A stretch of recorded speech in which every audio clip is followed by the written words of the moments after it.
Shabbat Shalom, everyone. Give it about, 5-10 minutes here, and then we will get into our Shabbat study. Thank you all for joining. Now's a good time to grab your coffee or your iced tea, whatever you drink. Grab your Bible, get all geared up, and we'll get going here in just a few minutes. All right. Thank you for joining, guys. Appreciate it. Like I said, we'll get started here in just a few minutes. I hope you're all having a wonderful Shabbat.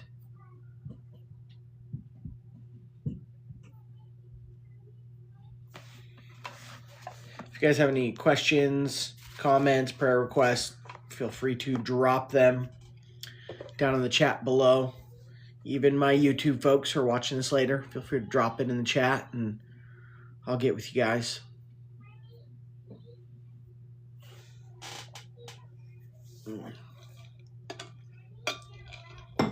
Hey, Colton, Shabbat Shalom, brother. Hope you're doing good.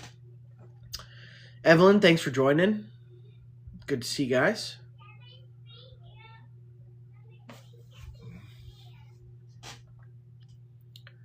Well, Christine, thanks for joining. Hey, Pamela, good to see you. How are things in Norway? Probably cold, I would imagine. Hope you're all bundled up. Snuggle up warm and cozy. Yeah, I would be if I was...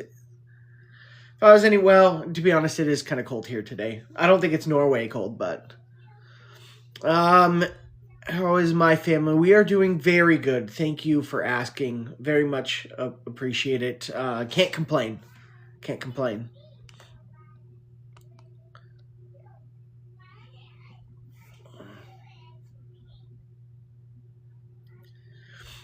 Hey, Shabbat Shalom, Claude. Good to see you, brother. It's not cold now, but it has been. What is cold to you? Like, like Fahrenheit. I don't think in Norway they use Fahrenheit. I think they use Celsius. But how many degrees is like cold to you? Because I bet it's different than what I would now consider cold. Because even like I don't know how much you know about the United States, but I used to live in Colorado, which is substantially colder than it is where I live now. And now what I consider to be cold is not the same thing I considered cold to be when I lived in Colorado. Like, on 40-degree days, you would consider that, t-shirt weather when I lived in Colorado. And now, if it's 40 degrees where I live now, I'm like, ooh, like, and time to bust out the jacket.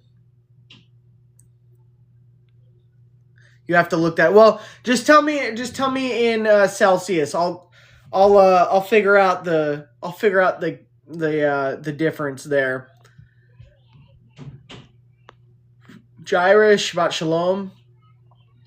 Crazy cold in Pennsylvania. Yeah, I bet it is.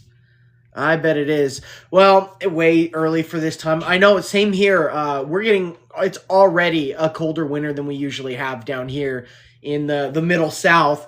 I read that this is supposed to be like the coldest winter in like over 2 decades for like everyone. So I don't think that's a coincidence either, considering the times we're coming into. Right, and Yeshua talks about your flight taking place in winter, and so anyways, I think it's going to be a rough winter, and I think next year is going to be pretty rough. Holly, Shabbat Shalom. Shabbat Shalom, good to see you.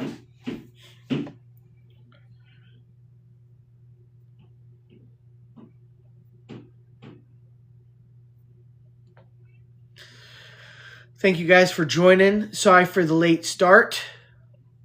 Had some family stuff I needed to do. Hang out with my little babies. Appreciate it. Thank you. Good to see you too. Yeah, I hope our flight is not on Shabbat or winter. Yeah. All right. Cold is -20 Celsius, so -4 degrees. to, oh my goodness. Your definition of cold doesn't start until -4. Yeah, we're way off. Yeah, so yeah, I would be -4 would kill me, man. Whew. Yeah, I'm a lowlander now. Now I live in you know, the warmth. I have not seen a negative number for temperature in quite some time. When I lived in Colorado, the coldest I ever was out and about in was negative, I think it was -15. It was -15 Fahrenheit, not Celsius. It was -15 Fahrenheit. I don't know what the wind chill was, but that was terribly cold. Like just, oh man, I couldn't even do that now. Goodness gracious, you Norway folks are a different breed. I knew it was cold there, but goodness gracious. Not my cup of tea. I don't think I'd move there. I don't think I'd move to Norway.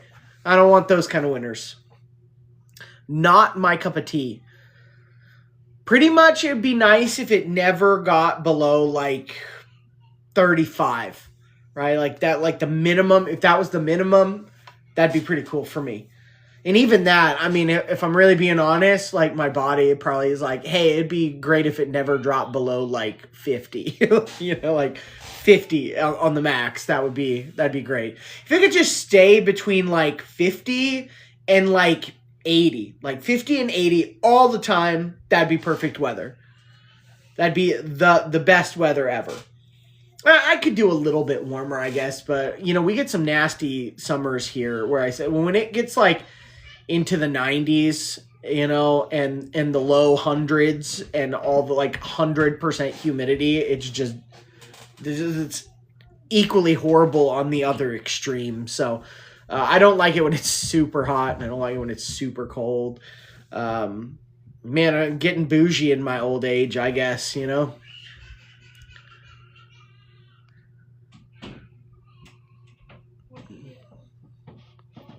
Hey, Shabbat Shalom, Amy. Good to see you. Thanks for joining. You'd say 60. Yeah. 60 on the low end. 60 to 80, I could do that.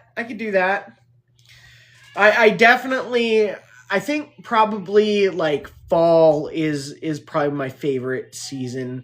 I really like spring when it comes back, but we always have like nasty storms and tornadoes, and I don't like tornadoes and storms. But it's really nice, you know, when it's like been super hot and it cools down to like a really nice temperature, and all the trees are really pretty while they're waiting, you know, to go dormant for the winter. Spring's really nice. I really like spring. Like I said, I just hate the storms associated with spring. They always, you know, tornadoes just freak me out. I don't know if I've told you guys on the chat, but when I was a kid, me and my family, it was me, my mom, and my grandparents. We lived in Texas this is right before we moved to Colorado. And a tornado destroyed our house while we were in it. Rescue workers had to get us out of the house. Like, it was honestly one of my very first memories is being trapped in rubble by a tornado with my family. And ever since then, like, it's, you know, it just, you know, childhood trauma, I guess. But I couldn't sleep when it was like windy. Actually, I really honestly still to this day, like as an adult, I still can't sleep very well when it's like when the wind is howling and it's stormy. I'm just up until it passes. And I know everything is in Yah's hands, right? And if he wants to end me by a tornado or any other way, then there ain't nothing I can do to stop that. I do consciously know that, but I like can't get over my like pre-programmed childhood trauma, I guess. I can't just like, you know, when Yeshua was sleeping on the boat in that massive storm and everybody was freaking out, they're like, "What? Wake up, what are you doing? You crazy?" And he was just like, you know, sleeping like a baby. Like, I wish I could do that when it's like, you know, 100-mile-an-hour winds and hail and I wish I could do that, but I cannot. I cannot right now. So even all spring long, I just feel like I'm in a, you know, like, cause I just, when the weather gets bad, I can't help but just be concerned just because of, you know, what happened when I was a kid. And, you know, I think it was good that it happened to me. It put the fear of Yah into, because I know that Yah is the one that controls the weather. I know that people want to, you know, give credit to the government and their machines and stuff, but at the end of the day, they do nothing that Yah doesn't allow. So Yah is the one that controls the weather. I know that, and I know I can't do anything to change my expiration date. But it still freaks me out. I still don't like tornadoes. I still don't like the howling wind. And like I said, pretty much my very first memory that I can remember is that tornado that ripped through our house. I was the only one that wasn't injured. My mom got like big shards of glass in her. So did my grandma, and my grandpa. He broke something, and he also got pretty messed up. I was the only one that didn't get hurt at all. Which is crazy, you know, considering we were buried in rubble in a tornado. Like a tornado literally went through our house. My grandma had, before she passed, I don't know, they're probably still up in her attic, but she had photo albums of the damage, and it was everything around us. The whole neighborhood, the whole city was just like laid waste. So anyways, that's why I don't like spring as much, but spring is nice. Spring, the weather in spring, beautiful. I love it. I love when everything's coming back to life. I love that it starts warming up. But then just those spring storms, man, they always get me. They always get me all anxious, and I shouldn't be. I know I shouldn't be. But it's just what happened to me as a kid. It's really hard to get over, you know. But anyways, enough of my ranting. Yeah, you two are done with tornadoes. Yeah, moving to Montana. They still have tornadoes up there, but not very often. Not considering, you know, some of the other places.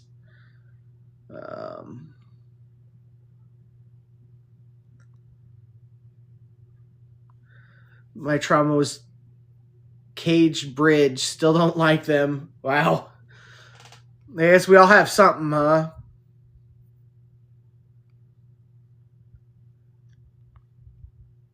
Yeah, it was definitely scary stuff.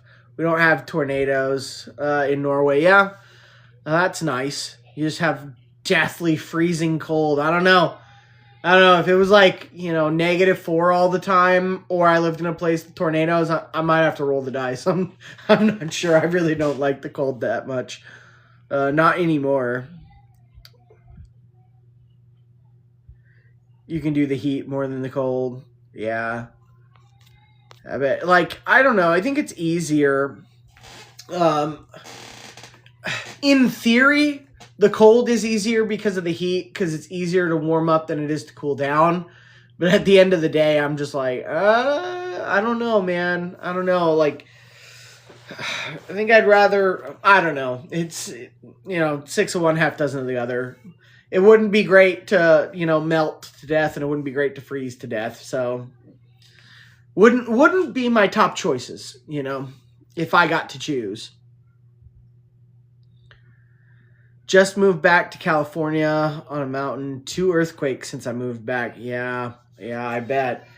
By the way, I think you should get out of California. I think judgment in the U.S. is likely going to start in California. I think that that fault line, like, Yah put that fault line there for a reason, and he's going to use it.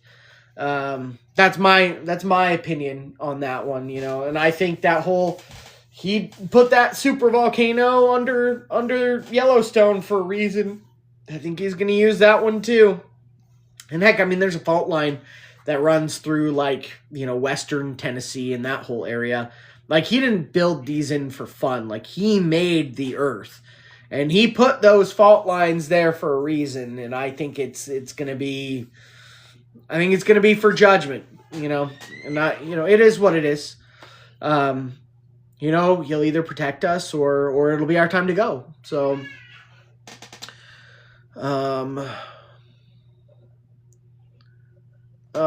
Christine, it's a fault line. A fault line. And that's the epicenters for earthquakes. They say, and I don't know if I totally 100% believe this anymore, but they say it's, there's a split in the crust of the earth and they shift, and one moves and the other stays still, or one's trying to move and it can't and then breaks free all of a sudden. And that shifting of the crust of the earth is what creates the earthquakes. That's what they say. I don't know, but there are fault lines for sure that we know they are there. And Yah put them there for a reason. So, I don't know. Anyways, enough, fault line, tornado, not fun stuff talk. Let's get into our study for today. We're going to be picking it up from Numbers in chapter 26. And remember, we just got through a bunch of stuff with Balaam, and now we're going to get into it with Korah, who is also not great. So let's just get into it, and we'll talk about it as we read. So Numbers 26. And it happened after the plague, and the Most High spoke to Moses and to Eleazar the priest, saying, take a census of the entire congregation of the sons of Israel from 20 years and over, according to their ancestral households. This is interesting just in my mind, because whenever they take a census of the people, it's always the men of a certain age, right? So it's not women, it's not children. So that's why I think, if the 144,000 is literal, I think it's 144,000 men, and then they'll probably have families as well. Just like, when it talked about, 500,000 men at Mount Sinai, well, that didn't include their wives and their children and the people that were outside of that age bracket. So, anyways, according to their ancestral households, everyone who goes forth to battle in Israel.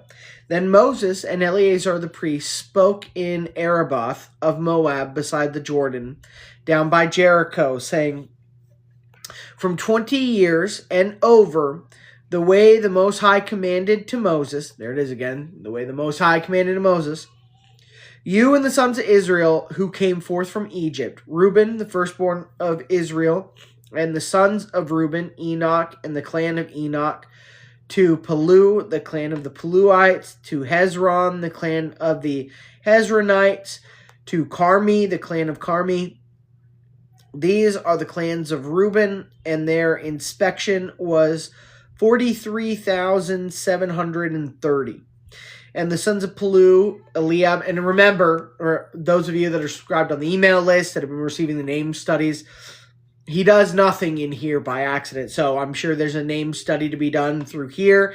And also the numbers, right? The numbers are significant too. I don't exactly know on this one. I'd have to look into it and try to figure it out. But the names and the numbers, they are never, ever insignificant in the Bible. And the sons of Palu, Eliab, and the sons of Eliab, Nemul, and Dathan, and Abiram. These were chosen men of the congregation. These men were the ones who assembled together against Moses and Aaron among the assembly of Korah. So, not good. At the uprising against the Most High. And so the earth opened its mouth, swallowed them and Korah in his assembly, when fire completely consumed the 250. And they served as a sign. But the sons of Korah did not die. All right, real quick, we're gonna take a quick break and talk about this for a second. So Korah is mentioned multiple other times in the Bible. He's mentioned in Acts, and I actually want to talk about his mention in the book of Jude. Let's read it. It's in the first little bit here of Jude.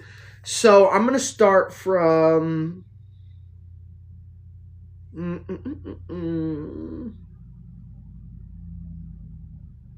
going to start from verse 5. Let's start from verse 5, Jude 5, and we're going to read to about verse 16. All right.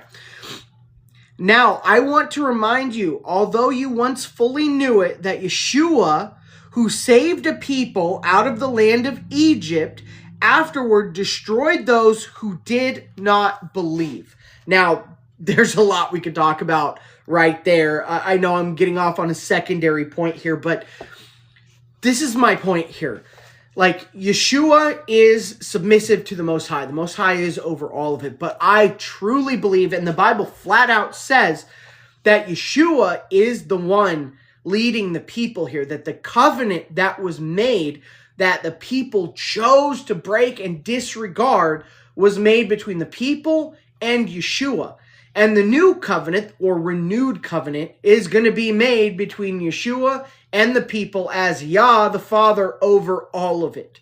Right? So all of these people that are hating on the Torah, you can't. If you actually love and care about our Messiah, you can't. Right? Even Messiah says it in John 5. If you believe what Moses wrote, you believe me. But if you don't believe his writings, you won't believe my words. Right? So all these people that are rejecting the Torah are rejecting Yeshua, and they don't even realize it. Just like it says in Titus 1:16. They profess to know God, but they deny him by their works because they're disobedient.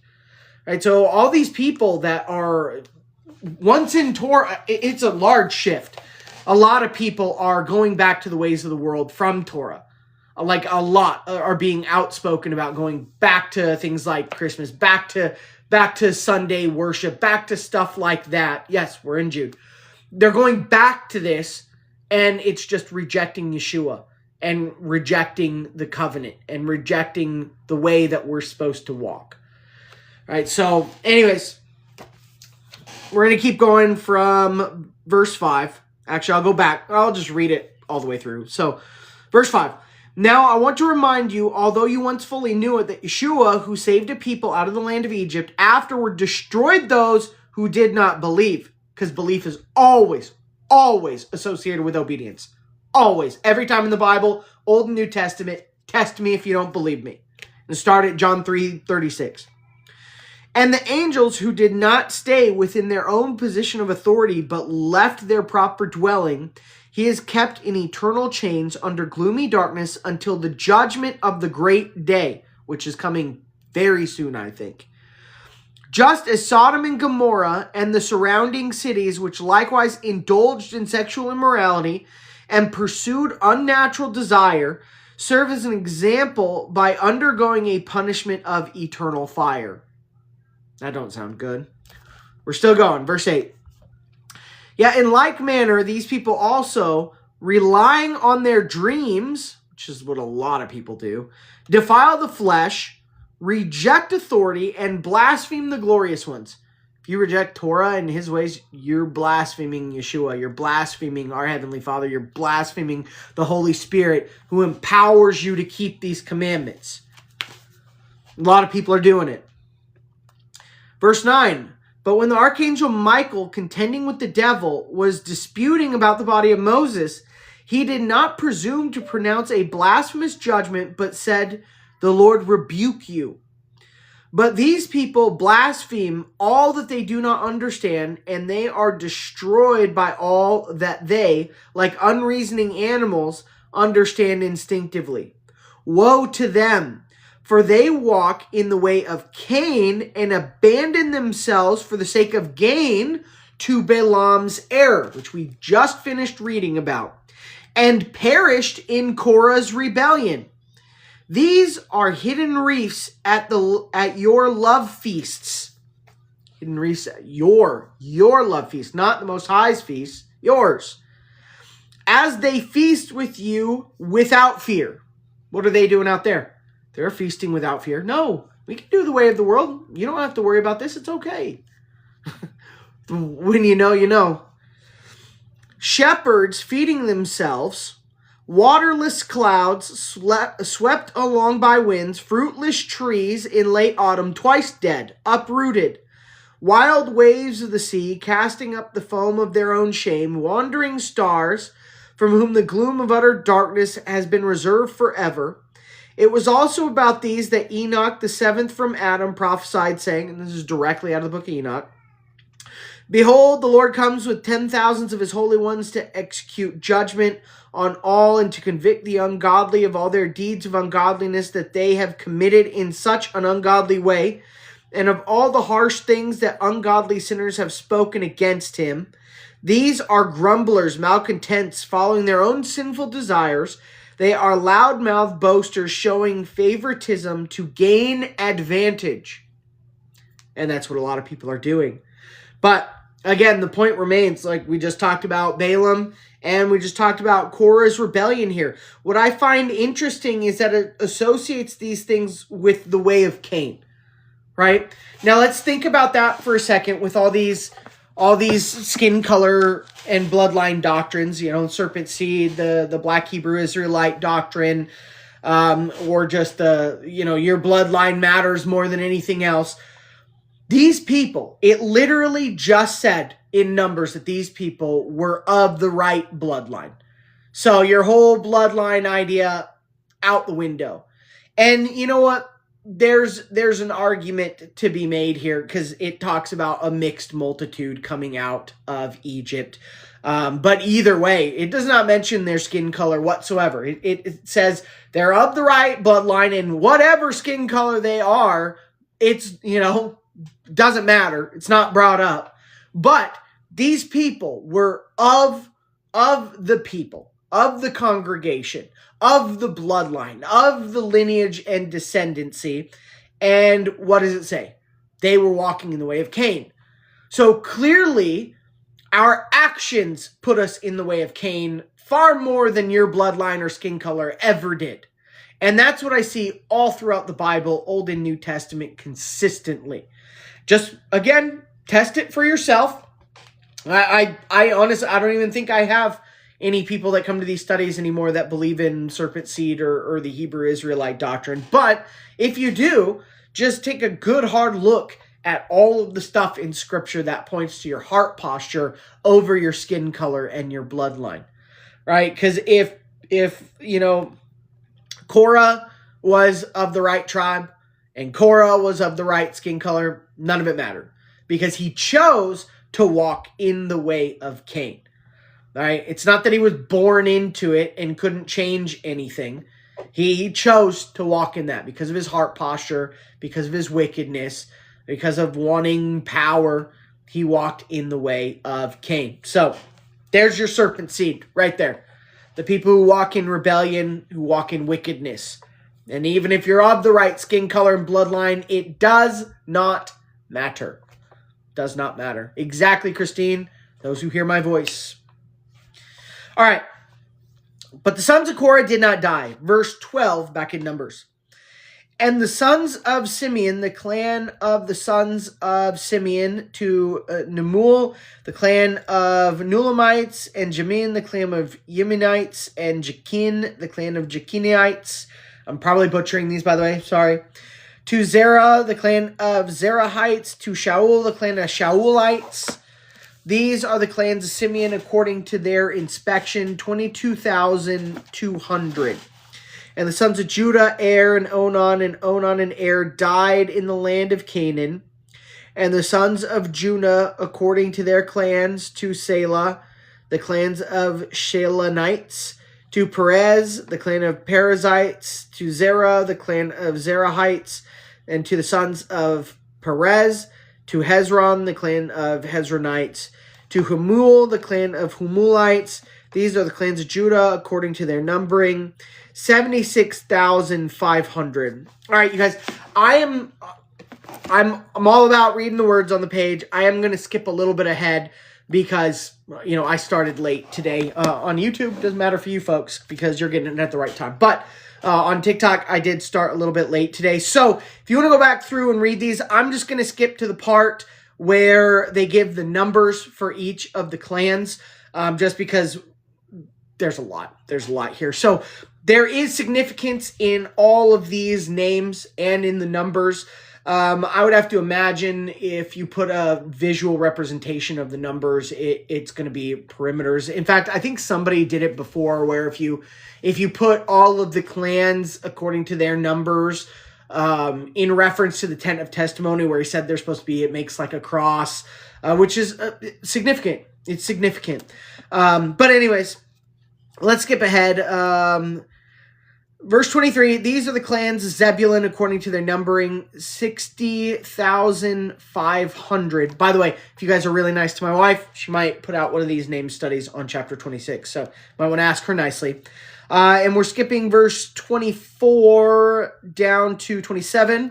Verse 27, these are the clans of the sons of Gad according to their numberings, 44,500. Then we're skipping from 28 to 31. These are the clans of Asher according to their numbering, 43,600. We are skipping 32 down to 38.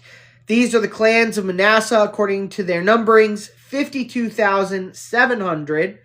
Skipping 39, Ephraim, to 41. These are the clans of Ephraim according to their numbering, 32,500. These are the clans of the sons of Joseph according to their clans. Skipping from 42 down to 45. These are the sons of Benjamin according to their clans, according to their numberings, 35,500. And we're skipping 46 down to 47. So not skipping much there. All the clans of the Shehumites according to their numbering, 64,600. So these were sons of Dan. And then we're on to sons of Naphtali in 48 and down to 50. These are the clans of Naphtali according to the numbering, 30,300. Verse 51. So this is the census taken of the sons of Israel, 601,730. Verse 52, and the Most High spoke to Moses, saying, to these the land will be distributed to hold in inheritance based on the number of the names. To those more numerous you will increase the inheritance, and to those fewer in number you will reduce their inheritance, to each one just as they were numbered. The inheritance will be given. By the use of lots, the land will be distributed by names according to their ancestral tribes. They will receive an inheritance. So just a real quick point on the casting of lots. There's multiple ways to do it. I don't think I've really done videos on this, not that I can recall anyways. But I do cast lots sometimes for what I consider to be important decisions that I want the Most High's input on. I do cast lots. I don't know if everybody should be doing it. You'll have to pray about that and consider your situation. But we do know that the casting of lots is the decision of the Most High, according to Proverbs, right? And many other things. They even, in the New Testament, they cast lots for naming the 12th disciple, who was Matthias. So lots has been used not only by pagans, but by the Hebrews and by the order of the Most High, as we've seen, for certain things. So I don't necessarily think casting lots is bad. Some people will tell you it's bad, it's superstitious, it's whatever. I believe what the Bible says. I believe that the lot cast is the decision of the Most High. So anyways, I just wanted to point that out because the Most High told them to cast lots here for the dividing of their ancestral household. And anyways, I think that's very interesting. How do you cast lots? I'll tell you. So there's different ways that you can cast lots. Sometimes, like, they would cast lots for the scapegoat in the temple. And what they would do is they would put the two lots in, like, a bag. So you'd have, like, basically two marbles or two perfect stones that are, like, one this color, one that color. If you need, like, just a, yes, no, that's how they did it in the temple. You could reach in and you'd pull out, the lot for the scapegoat. Casting lots, drawing straws can be a type of casting lots as long as the person's not, not cheating somehow, because we've seen people do that. And then there are ways like, I'll cast lots with these. Sometimes they're yes, no coins, and I'll do it by the witness of 2 or 3. So I'll have to have, at least 2 that agree with a certain decision. But, you know, if it's really important, you can fast before, although there's no guidelines on casting lots in the Bible or in the Apocrypha. I looked and I can't really find any. So fasting always helps in most situations. So you don't have to. I don't always fast before I cast lots. And then I pray about it. I usually try to pray about it for a day before I cast lots at least. And then I'll go down, I'll pray, I'll ask my question, and then have the lots fall. They fall, and I consider that a binding decision. That's how I do it. But like I said, there's multiple ways. I tried to do personally, I tried to do a large study on lots for myself before I started casting them. And, well, there's not, like I said, any definitive, like, this is how you do it information on it.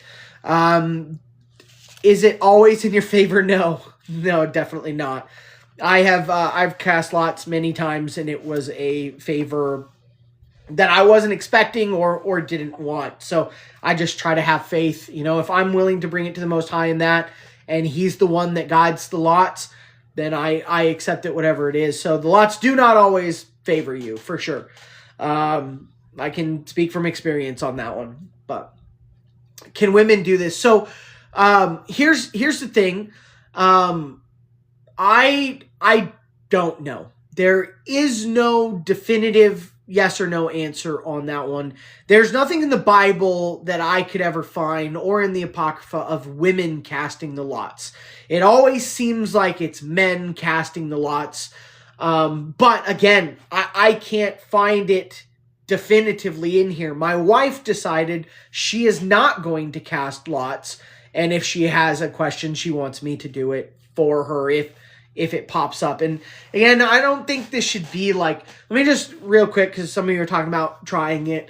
I don't think this should be like, you know, like, hey, should I eat tacos today? Like, it's not that. Like, this should be reserved for like important, like serious, like, I can't make this decision on my own, or I don't trust myself enough to make this decision alone. Like, that is what you should be using lots for, you know, like a really big life choice that you just can't make a decision on, like you have some type of, you know, reservation about it. You're like, this doesn't feel right, you know, and I don't know if I'm making a good choice or not. I think that is what lots should be reserved for. I don't think you should, you know, throw them every time for every decision, minute or not, you know, just important ones like, hey, like, I feel like I should move to this state and do this thing, but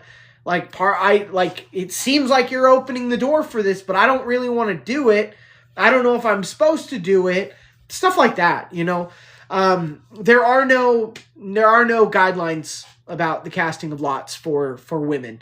I see you don't have a husband, so, you know, that's your call if you wanted to cast lots for something like that. And again, I can't tell you 100% one way or another, since there is no definitive guidelines about it. So it's not like you're breaking Torah if you cast lots, you know. And if you are under the covering of somebody else, that person should probably cast the lots for you, unless the situation's about that person. Then you know, you might need to ask the Most High. It's very situationally dependent. If you're by yourself, you know, you have no one else for you, and, you know, again, I can't say that, you know, it would be wrong for you to do it, even if you did have a covering. Like, if you're married and your husband's guiding your house, I can't say that it would be wrong for you to do it and that you should only do it if it's about your spouse. I'm not saying that. You're going to have to pray about this stuff. You're going to have to think about it. You're going to have to work it out in your own lives. Study to show yourself approved. But I have found it to be helpful for me in certain situations. And I bring certain stuff to the Most High that I want further guidance on. And, you know, sometimes it's not something that I would say he's guiding everybody on. Like, it's a personal thing, right? Like, if I'm having a serious question about something in Scripture and I need a yes or no answer, you know, sometimes I'll do that. And then it's a personal choice and conviction for me. I feel the Most High's directed me to this. I'm not saying that all of you have to do it. You know what I mean? So that's kind of how I use it. But it's, you basically get a yes or no. That's it. There's no clarification. There's no, you can, at the end of the day, you can get like casting lots. It's yes or no, or it's this or this, you could put like, again, it does kind of depend on what you're casting lots for as to how you do it. But for the most part, it seems like you get a yes or no answer for something that you are trying to seek a little bit of extra guidance on. I'll leave it in your guys' hands as far as whether to do that or not to do it. Nothing says we have to do it in the Bible. Nothing says we can't do it in the Bible. And nothing says this is exactly how it's to be done, and these people can do it, and these people can't do it. The information's not there. So I use it on important stuff, stuff I think is important, and I try to consider that a binding decision that was made above my pay grade. So that's where I'm at with it. Anyways, let's keep going. Verse 57. All right. Verse 57. And the sons of Levi, according to their clans, we're going to skip.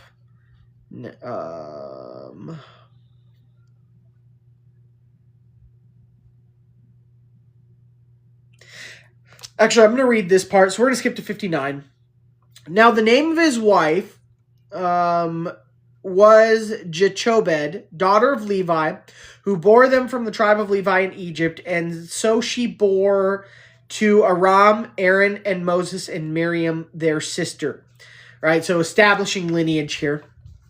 And to Aaron were born both Nadab and Abihu, and Eleazar and Ithamar. Now, Nadab and Abihu died when they brought unauthorized fire before the Most High in the desert wilderness of Sinai. We've talked about this before. They did something that they were commanded not to do, right? They thought, hey, we can do our own thing here, and it cost them their lives. So they knew they weren't supposed to do what they did, and they chose to do it anyways. And this just shows you the seriousness of going against the Most High when he has made a clear cut, you shall not do this. And I think that basically if they even do end up building a third temple in Israel, which honestly, I don't even know if it's going to get that far. But when they attempt to do this, I believe they'll be bringing an unauthorized fire, and that's why I believe that Jerusalem will be destroyed again. Just an opinion. That's just something that I believe is going to happen. I believe that the destruction of Jerusalem was prophesied 3 times, and it's only happened twice. So I'm kind of expecting that. Not to say that I have all prophecy figured out. I certainly don't, and prophecy a lot of times can be up to interpretation, but that's what I see in the scriptures, and I think they will be bringing an unauthorized offering, and they'll die by fire. That's my opinion on the matter. But very important to do what the Most High says, how he told you to do, especially if you are in his presence, if you are able to go into his presence. And that's what this was. They were able to go into his presence. Like today, there's not a place where he's chosen to put his name, right? So there's no like tent of testimony. There's no holy set apart ground. And I believe if they do rebuild the temple, that it's not by the authorization of the Most High. I think it's them doing their own thing as they've continued to do, all throughout human history, as they're doing right now in the Torah. And I don't mean to like just call out like Judaism. There's plenty of Jews who do believe in Messiah Yeshua and who are not leavening the Torah with the way of man, right? But when I say they, I just mean that the establishment as a whole that has chosen to take authority for themselves and not do it the way the Most High has. This can include Christianity. They've taken authority for themselves, and they are not doing it the way the Most High does it. So I'm not like knocking on one specific group, but when I say they, over there in the state of Israel, I believe that they are doing their own thing. they're certainly not following Torah, and it's pretty obvious. It's very evident to see for anyone who takes any amount of time to study through the Torah and apply it to your life and look at the world around you. So I think they would be offering unauthorized fire, which would bring fire upon them, which seems like destruction to me. So anyways, if you have a presence, if you have a place to go be in the presence of the Most High, you don't not do it his way. Like, and again, I've talked about this many times. I personally believe it's not necessarily the Most High saying, nope, you didn't do it my way, like strike you down. Like, I really think it's just that the whole darkness cannot occupy the same space as light. And if you don't do it the way he said, then you're not light. You're darkness. So you're choosing to put yourself into a destructive situation, one that, you know, could very well cost you your life. That's my opinion on it. All right, anyways, verse 62. And there were, according to their numberings, 23,000, every male from a month old and over. Indeed, they were not included along with the sons of Israel, because a share was not given to them among the sons of Israel. Now, this is the inspection of Moses and Eleazar the priests, who inspected the sons of Israel at Araboth of Moab beside the Jordan down by Jericho.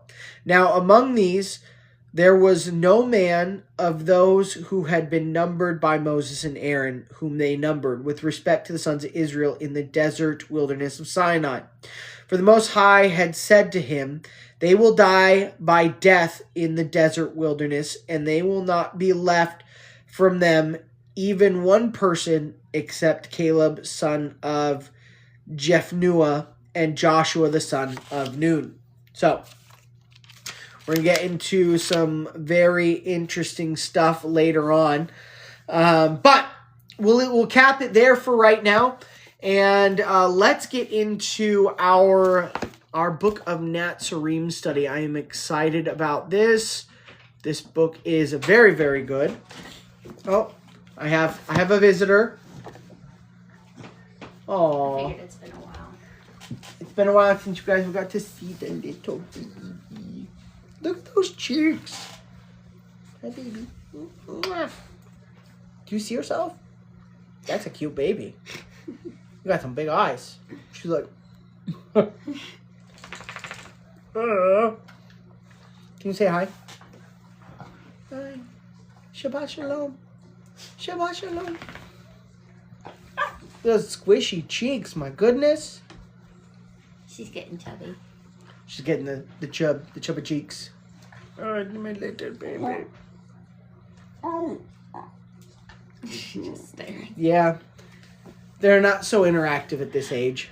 Can you smile? She does smile. Can you smile for people? Can you smile? Smile. She's like, I'm not smiling right now. You've put me into a situation. I'm camera shy. I don't know how I feel about this. Just staring at the camera. Well, maybe next time we'll get a smile for you guys. All right, here. All right, come here, baby. Shabby, you want to come smile for the camera? Yeah. All right, get over here. He's putting stickers on his feet. Ow, Daisy, no one called you. Daisy, she wants some camera time too. All right. Can you smile for everybody? Smile. Can you say Shabbat Shalom? Shabbat. Shalom. Shabbat Shalom. Come on, give me a Shabbat Shalom. You can do it. Look how strong he is. Look at that. It's so strong. Handsome boy. All right, can you be good for mommy? No, iPad. All right. Oh my goodness. Charles. He's got. I know. I told you he's been putting stickers all over himself. He had I felt a stick. You guys probably can't see that. That's a sticker. He had it on his belly button. I was like, what is this? He's been putting them on his feet. Ah, yeah. When they get a hold of the stickers, man. Autumn puts him in a hook. You want to come back? Puts them on his feet. You want to come back and say hi again? Can you say hi? Hi. You want to say hi? Hi. Do you want your sticker back? Yeah. This is either a ladybug or a strawberry. I'm not I sure. think it's a strawberry. Put your chair back out there. You gonna put that back on your belly button? Go see Daddy. All right. Hey, go with mommy. All right, Autumn, come here. Come say hi to everybody, baby. Say hi. Hi. No, hi. Hi. There we go. They're pretty close. Can you say Shabbat Shalom? Butter. That was close. You said Shabbat Bad. Shalom. Butter. We're pretty close. We're getting there. We're getting there. All right, wave to everybody. Hi, bye. Say, I love you. Yeah. Aww. All right. Go be good for mommy, okay? All right, now the hard part, getting them all back out of my office. Babe, you opened up the floodgates. They're all in here. Even all my furry children are in here too. Poppy, come here. Come here. Here. Here. Poppy, say Shabbat Shalom. Oh, you know, the green screen doesn't like you very much. Hey, can you say Shabbat Shalom? Oh, your breath is stinky. Okay. Bye. You need a Tic Tac. Although we don't eat Tic Tacs anymore. You need a Come on. not weird Tic Tac. Girls, come. All right, go on. Be Autumn. Go on. Okay, one more. One more wants to say hi to you. Come here. Come on, Daisy. Ah. All right, here's the other one. Daisy, say Shabbat Shalom. Daisy, Daisy, Daisy. Shabbat. Shabbat Shalom.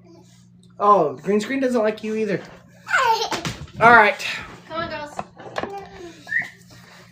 Come. Oh, Autumn. go get Daisy. Go get Daisy. Go get Daisy. All right, you guys. One more second, and then we'll get into it.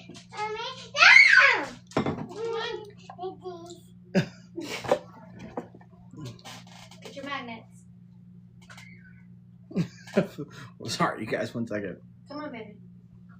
There you go. All right. Yeah, one with the green screen. All right. Oh, Mrs. Sheepdog's got her hands full. We'll get her on the next one. She was wrangling up the herd. Sometimes I feel bad for her. She's got to watch all that by herself while we're in these studies. But she handles it like a champ. So, all right, you guys. We're going to start in the book of Natsarim. We're going to be picking it up from chapter 4. So, and remember, I don't know if you have a copy. This one, technically, we're 6 chapters in. Like, the first 2 chapters are the book of John, and the book of Natsarim starts chapter 1, 2, 3. So we're in chapter 4 of the book of Natsarim. Alrighty. Now, are you guys ready? Are we all ready? All ready in the comments? Ready to push forward? All right. Take your silences. Oh, maybe not. She's coming back in.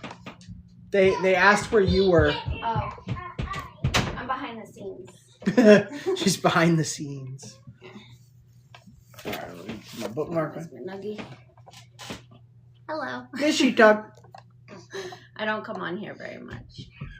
No. She's staring at you. Baby. Look at that. I'm staring at her, Dada. Oh, there's that smile. I love you I just had to too. see your face. I love you too. You are cute. They're super cute. You talking to her, Dada? She's sticking her tongue out of me. Like, Yeah, she does that to me a lot too. all right, we're gonna get into our study now. Evelyn said I'm gorgeous. Aww. That might not have been who she's talking about. You are gorgeous. I am gorgeous. Thank you, Evelyn. All right. Let's get going. All right, chapter 4, book of the Natsarim. Sorry for, everything. Sorry, not sorry. All right. Leaving the Sea of Galilee behind them, Yahusha took the disciples up into the mountains. The others went also. Here there was a house providing warmth and shelter, so they tarried a while, it being the time of preparation for sowing. One cold night, Yahusha went out from the room where they sat at food to relieve a man guarding the asses, donkeys, so he might come in and warm himself. Later, when the man returned to his charges, he found Yahusha shivering, for he had placed his cloak around a foal. The man said, "Master, why do you do this? But seeing you have done it, why does not our father provide a mantle for his son?" Yahusha said, "The little one is helpless in our hands, but we are not helpless in the Father's hand.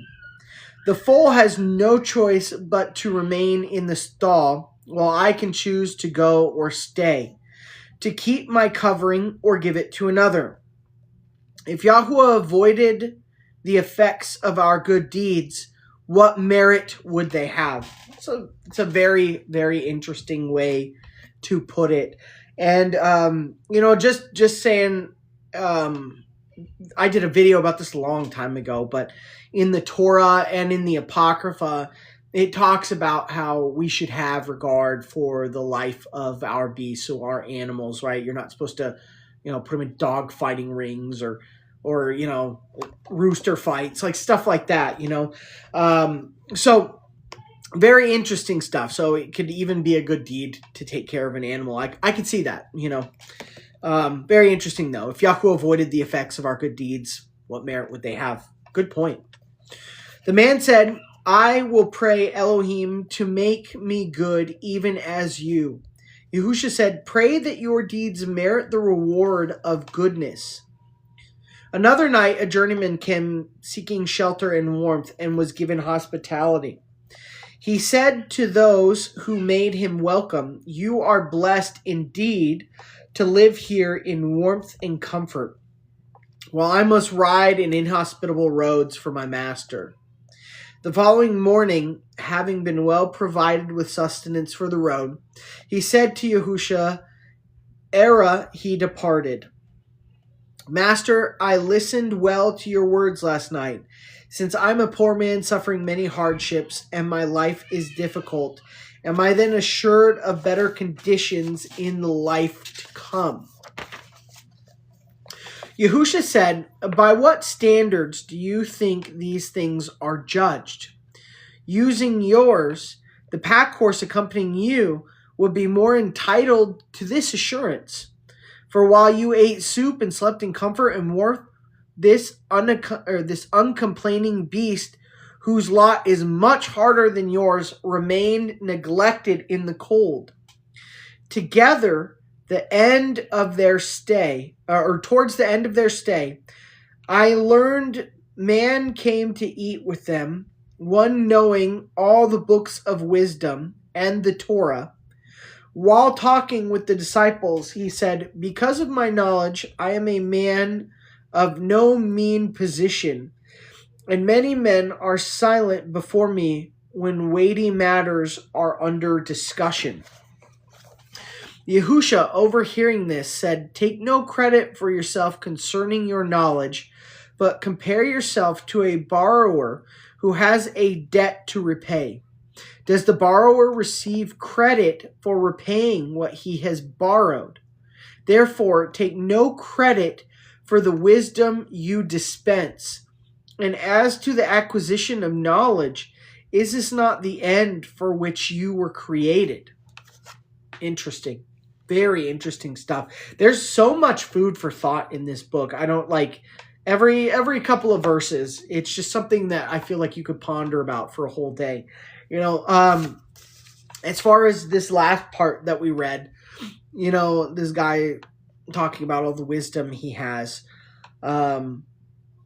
Take no credit for yourself concerning your knowledge, but compare yourself to a borrower who has a debt to repay. Does the borrower receive credit for repaying what he has borrowed? And the answer to that's no. Like, you did what you were supposed to do, right? If you took money, you're supposed to pay it back. That's the terms of the agreement. Same thing, right? We're supposed to, store up his knowledge inside us, and we're supposed to use it for good. We're supposed to do the will and the way that he has commanded his people to walk. And we're to guide others and help others on that path as well. Well, really humbling, honestly. Very, very humbling. It's just like we have no means to boast here, like no matter what position that you are put in, right? So, and this is what I think Paul is talking about, right? It doesn't negate that you should know Torah. It doesn't negate that you should walk in Torah and study the words of the Most High, right? But we really do not have a place to boast in that. That's what I'm seeing here. You know, like everything that I have, the Most High has given to me, not just my comforts in life, but also the knowledge that I have. You know, he has given it to me. It's not of myself. And in that regard, I would be in the same position, right? I would be as the debtor there. I took the knowledge from him, and I'm supposed to use that in the way that he has commanded us to use it. Very interesting stuff that really puts you back down a rung or two, you know, knocks you off that high horse. And I think it's supposed to be that way, right? Like, you're not supposed to be like puffed up and conceited and boastful. And, you know, I've been guilty of that. I'm not going to lie. I've acted that way. I think I've gotten better on TikTok and YouTube, but I have acted that way. And sometimes in my own mind, I get into those cycles that I have to like kick myself off of that high horse. Like, no, it doesn't matter how many followers you have. It doesn't mean that you know all the answers, you know. It doesn't matter that, like, everything, the Most High gave it to me. Like, none of you would even be sitting here with me right now unless the Most High had guided you to this for some reason. So in that regard, none of us really has any right whatsoever to boast or be prideful or to be puffed up or to think that we are better for some reason than somebody else. Really humbling. Really, really humbling. Verse 10. When this man had departed, Yahusha said to his disciples, the books of wisdom should be the treasure of all men, just like it says in Psalms, right? Does it not say that the words of the Most High are to be desired more than gold and honey? Right? They should be a treasure, but that's not how people treat them, unfortunately. And that's why we have this garbage, corrupt, evil world. For they contain the explanations and instructions of Yahuwah. When men say, woe, because I am smitten with calamity, why does Elohim let disaster strike in this manner? Or why is my lot in life unlike that of others? Be sure they have not unlocked the doors of their treasure house. Wow, that's interesting, because you hear this stuff all the time, right? People say this I've heard people on TikTok saying this very thing just yesterday. You know, like, why is disaster strike me? Why is my lot like this, right? Interesting what he says about those people. Be sure they have not unlocked the door of their treasure house. And you know what? Honestly, I get it. Like, it's hard to explain, but I get it, right? When you don't understand, you know, what the Most High is doing or why he does things, then people are going to get very upset. Like, oh, why did God allow all this tragedy? Why does my life suck? Why did these bad things happen to me? Like, when people don't have any understanding of why these things must happen, they haven't unlocked the treasure house, which is the word of Yah. They don't understand it, right? And honestly, it's probably because most of them aren't seeking it, but I get it. Like, I get it. Again, it's kind of hard to explain, so I hope I'm not like doing injustice to the word there. But you have to get to a certain level in the seeking of the Most High before you get any understanding whatsoever. And it's not to say like because I've gotten there, I'm better than somebody else. Again, no boasting there. But a lot of people just want to believe, but they don't want to seek, right? I believe in Jesus. Right? I would say the vast majority of Christians that I ever met or talked to are those type of Christians. I believe in Jesus. Good enough. Right? It's all I need to do. But they're not actually seeking. They're not seeking the way that Messiah Yeshua told you to walk in. They're not seeking the way that he commanded us from his Father in heaven. They're not seeking his heart in the matter. He's not seeking to understand the judgments and the punishments or even the attacks, right? Because there's a difference between getting attacked because you're walking in righteousness and getting punished because you're not. And a lot of people, I don't think, have that discernment. And it's taken me a long time to get it. And I don't even know if I fully have it, but I'm at least starting to understand that some of the bad things that happen to righteous people are not because they are righteous. It's not because they did anything wrong. It's because they're getting attacked for that righteousness, just like Job. Job got attacked because he was the most righteous man on all of earth. Right? How many times did people want to usurp Moses because he was humble and meek and walking in the way of the Most High? Right? All throughout the Bible, righteous people get attacked because they are righteous. Look at our Messiah, sinless. Sinless Messiah, never did anything wrong, not an evil bone in his body. What happened to him? Right? They hated him. He was attacked because of his righteousness. He wasn't punished because he was unrighteous. And there's a difference, and that difference a lot of people don't understand. A lot of people can't find the line between those two things. Right? And in their own eyes, they're righteous and they shouldn't be getting attacked. But that's not really the way. If you are righteous, you're opening the door to more attack, as far as I can tell. Right? But then you get punished because of doing something wrong, right? And it's just the way it is, right? He rebukes and he chastens those whom he loves. What the really hard part to understand is that once the correction and punishment stops, that's when it's gotten real bad spiritually. But their life will probably seem a lot better in this world. That's the scary part, right? Once you stop getting attacked because of righteousness, and once you stop getting rebuked and chastened by the Father who loves you, who's trying to guide you to that position, your life in the world becomes much better.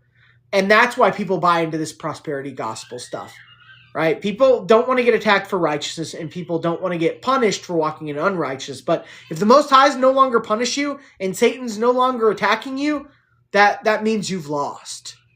From what I can tell. So anyways, I find that very interesting. And I do think that not a lot of people have unlocked that treasure house and have full understanding of that. It's still, to this day, like I said, I believe I'm still working on understanding that, because I've gone through stuff. Some of you guys have been with me through this stuff. Physical issues, financial issues. And sometimes I get in my head that prosperity garbage too. And I'm like, well, why is this happening to me, Yah? Why? And it's like, well, am I getting attacked for righteousness, or am I getting punished because I'm doing something wrong? And most people, from what I can tell, don't have the discernment to understand the difference. And they can't be objective enough with their self to say, oh, I am doing something wrong. A lot of us fight against that, like myself included. I really try to take care, because my flesh and my mind wants to deceive me also. That inner battle, that flesh fighting the spirit. So of course, my flesh wants to justify things that probably shouldn't be justified. And you gotta take care and understand that, and be open to the idea that, maybe you're deceiving yourself here. Maybe you're not walking the way. Maybe there's some correction that you need to make in your life. And we all have to battle with that all the time. But if all of the attacks and all of the punishments stop, that's probably the time to get really scared. And that's when most people start getting complacent again. Oh, no. Now God is blessing me. Now this is clearly the right way, because I'm not going through any hardship anymore. I've seen people in Torah that have turned back to the way of the world because of that. No. When I was in Torah, everything was wrong. Everybody hated me. It didn't feel good. It was always bad. I didn't have peace. I didn't feel love. I wasn't content. Right? But now that I'm doing this worldly thing, this worldly way of Christianity, now that I'm back to doing that, well, now I have peace. Now I have love. Now I'm content. That's the dangerous thing about this walk. Anyways, verse 11. By reading the books of wisdom, you will be brought to an understanding of the nature and intention of Elohim. Right? That's found through reading and studying his word. His heart is found in the Torah and in the words that he gave to his servants, the prophets, and Yeshua. Brought to an understanding of the nature and intention of Elohim, and life will then have meaning and purpose. True that.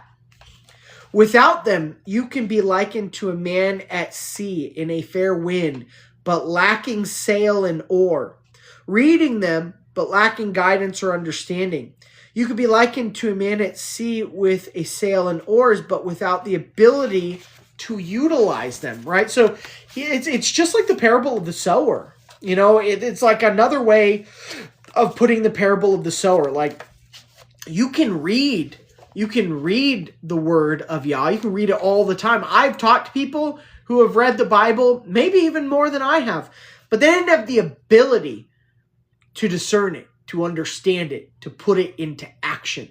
And because of that, you know, they spring up real fast, and then as soon as the heat comes, they die because they lack root, they lack foundation in it, they lack understanding, right? So in my assessment of this, it's like the same thing as the parable of the sower. Like, for some reason, the things of the world choke these people, or they don't have a root in the word of Yah. They just liked it really quick, and they jumped up too fast, and then when things got hard, the sun rose, then they just backed right off, right?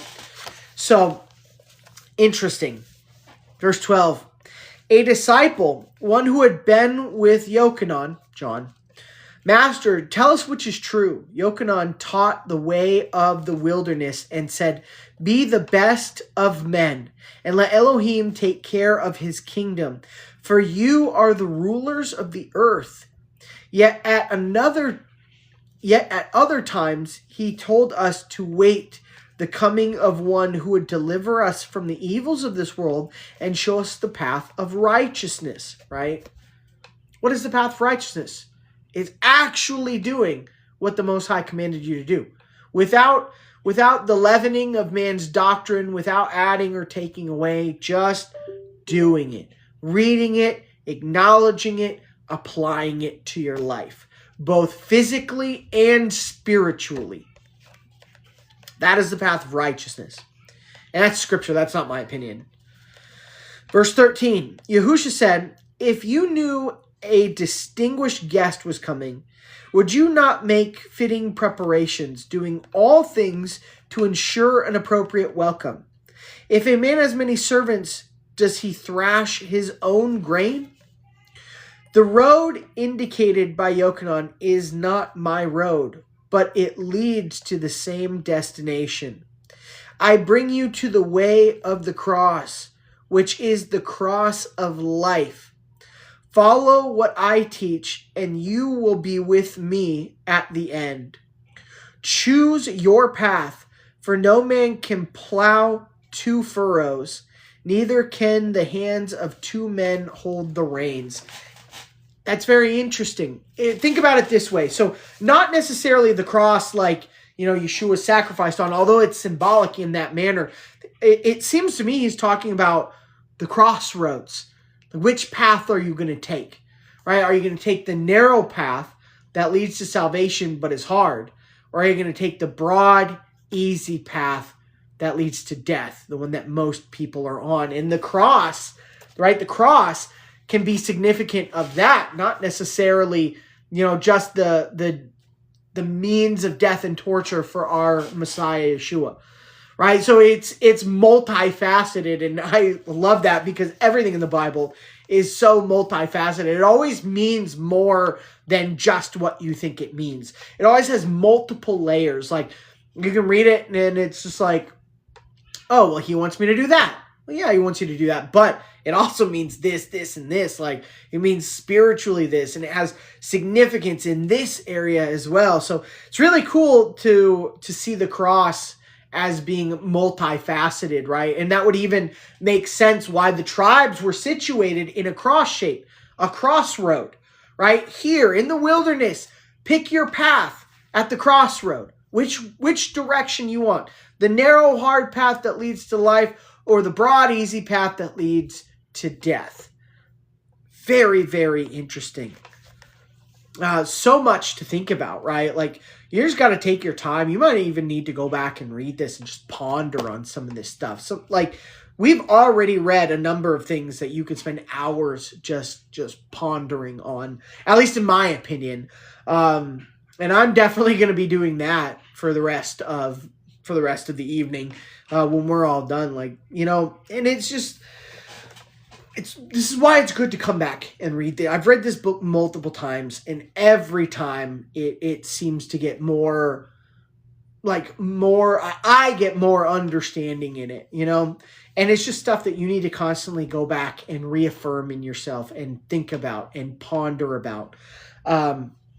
Right? This is why you can't read the Bible once and you're just good, right? You need to be in the Word all the time, right? You need to, in some way, shape, or form, you need to be in the Word and thinking about the Word. What does it say in Psalm 1?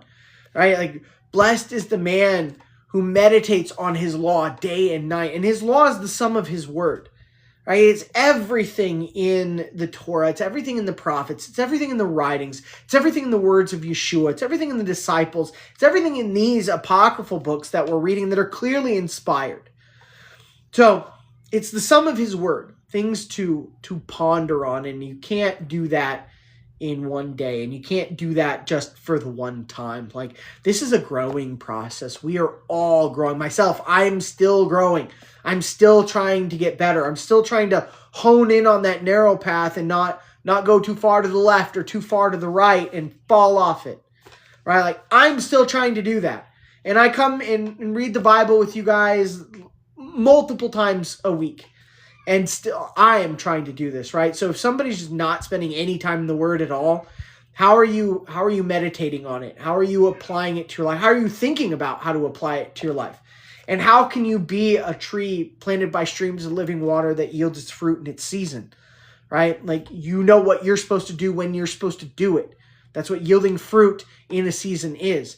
And if we yield fruit by the word of the Most High and by meditating on his law day and night and by speaking about it with our children when they rise and when they eat and when they go to sleep and talking about it with our wives and talking about it with yourself, like, how can you bear fruit?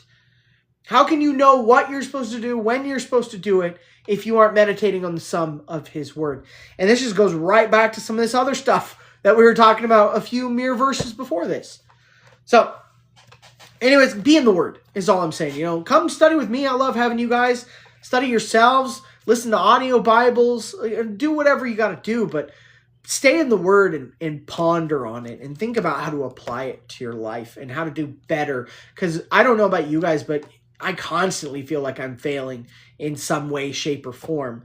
And it's only until I spend more time studying in his Word that I can understand where I went wrong and how I can be better at it. And it's remember what it says in 1 John, right? Those who practice righteousness are righteous, right? It's about the practicing, you know, and when you practice, you don't always do it right? You make mistakes, but you got to get back up on the horse. You got to keep practicing. You got to keep persevering. And sometimes, just like we were talking about earlier, that comes with trials and tribulations, both because you're doing it right and because you're doing it wrong. And if you don't know the sum of his word, right, if you don't meditate on it day and night, how are you going to have the wisdom and discernment to know what to do in the right season? Interesting. Just food for thought, right? And this applies, like I said, I don't want you guys to think like I'm trying to be a broken record preaching to the choir. Like, everything I'm saying and everything I'm reading applies to me just as much as it applies to you. Maybe even more. Because I'm the one leading this study here, right? And anybody in a position of any leadership, whether it's over a couple of people, even just you men that are over your families, even in just that regard, right? You're held to a higher standard because you're supposed to lead the people that you are over, right? So it applies to me maybe even more than it applies to you, and I'm still working on it, but we can't work on it if we don't spend time in the Word. Verse 15. While Yahusha was still in the mountains preparing his disciples for the task ahead, two wandering, I like this one a lot. Listen to this one. Two wandering musicians came by. The one was always laughing and the other always melancholy. Yahusha said to them, many men have differing skills, and are you not skilled with the lute and the lyre? They said, this is so. Yahusha said, now, when the strings of your instruments are too taut, what happens? They replied, then there is discord. And Yahusha said, is it not even so when the strings are too slack? They replied, it is. Yahusha said, sometimes the natures of men need slacking, for they are too taut, while sometimes they are too slack. Be like your instruments, always tuned to the right note, and let there be harmony between you. Think about that hard. Spend time thinking about, especially considering some of the other stuff that we've talked about here. Right? I love that parable and that understanding, right? Like, this is what walking in Torah is. Like, not going too far to the left, not going too far to the right, right? Not being too loose, not being too tight. And it is a fine balance that a lot of people seem to have a hard time finding. And this is because they have not unlocked the treasures of the storehouse of the word of Yah. They're not spending time in it. They're not seeking. They're not trying to gain discernment in those matters. Again, this takes time. Some of this stuff just takes time, and you have to actually be putting in effort for you to make any strides in a positive direction. But that's what walking in Torah is like, right? Sometimes you need to be a little tighter with the rules, and sometimes you need to be a little loose with them, depending on what they are, of course, right? You can't be like, oh, well, I know that's a pagan thing that worships other gods. That's okay. Like, we can't be loose with that. We need to be tight with that, right? But then there's some other stuff that's open for matters of opinion, right? Like, oh, maybe I don't have all the information on the calendar. Maybe it's not so clear cut, and this is just my opinion and my conviction. Maybe I shouldn't be so tight on this matter and throw stones at everybody else. Maybe I don't have the proper pronunciation of the name. Maybe this is just my conviction on the matter. It's hard to prove, right? So on matters of opinion, I would say, and this is me talking, just my opinion. I would say when it comes to matters of opinion and matters where it's not always so clear cut in one direction, you can't stand on this and say there is no diversion of interpretation on this. This is how it is. This is exactly how it is, right? If you don't have that, maybe be a little bit looser with some of your rules and convictions on that one. And this is why I don't argue with people about the name anymore. This is why I don't argue with people about the calendar anymore. Like, I'll tell you I still don't agree with it. And I'll tell you why I don't agree with it. But I'm not out there like, if you're celebrating on the Enoch calendar this year for the feast days, right on. Have a happy feast day. I'm not going to throw stones at you. I'm not going to tell you you're doing it wrong, right? Because that is a matter of opinion. And if there was one clear-cut way to say for sure, this is the way it needs to be done, I'd be more than willing to stand on a hill and die for it and be super tight with the rules. But after months and months of study and research, I could not get to that determination. So maybe try to have enough wisdom and discernment to know if this is something you should be tight about or if this is something you should be looser about, right? Because if there's not that harmony, just like he said about the strings in the instrument, right? If it's too tight, it ain't going to work. If it's too loose, it ain't going to work. There's a fine line and a balance to this crossroad path, to this narrow path. Right? You can go too far to the left. You can go too far to the right. You can add. You can take away. Right? At the end of the day, you're supposed to know the word of Yah enough and know his heart on matters enough where you can say, okay, maybe I don't need to be so tight here. Or maybe I need to tighten up this section. I love this parable. This one's really, really good. Anyways, let's keep going. Verse 17. One of the disciples said to Yahusha, Master, You tell us many things, and I cannot retain all your words. Surely some are better than others. Which should I store in my heart? Yahusha said, a king had 2 castles, one at each end of a wall guarding his kingdom. And he gave each of his 2 sons command over a castle. When the word came that an enemy approached, he ordered his sons to collect all kinds of provender and store it. One son collected everything he could, but the other took only what he considered the best, leaving everything else. The enemy came, and both castles were besieged. The castle of one son fell when its supplies were exhausted, but the other held out by utilizing what the other had rejected. So it is with my word. Even those which may seem of least value may one day prove their worth.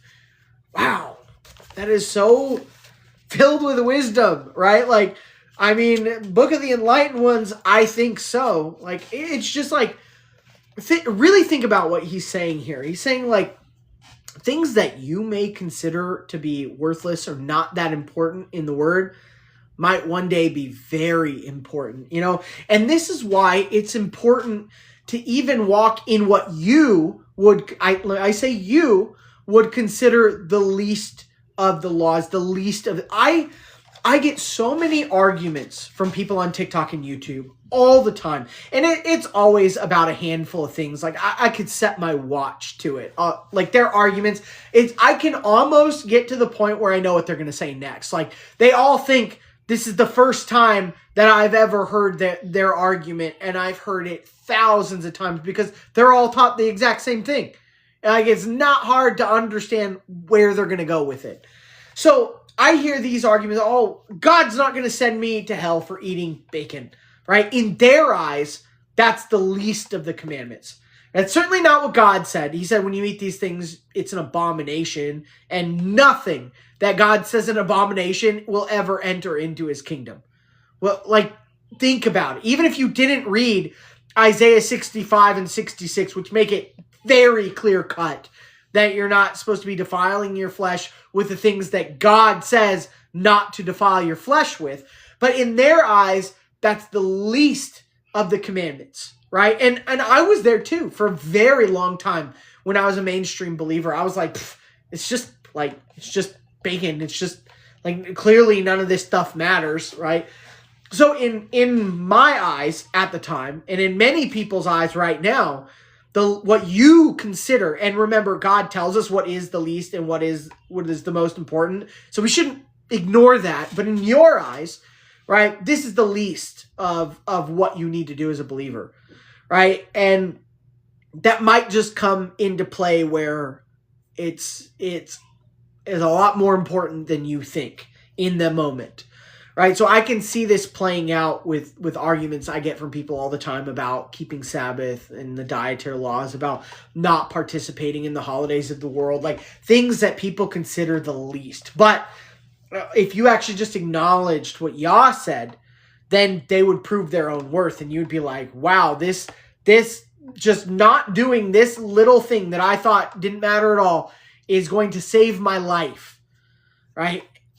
So that's what I'm getting from these, and that's what I can see in arguments that I get all the time from people that are doing what's right in their own eyes, right? And that you can make this argument, right? The son that just took the best of what was in the castle, did what was right in his own eyes. This is the best, this is the best, this is the best.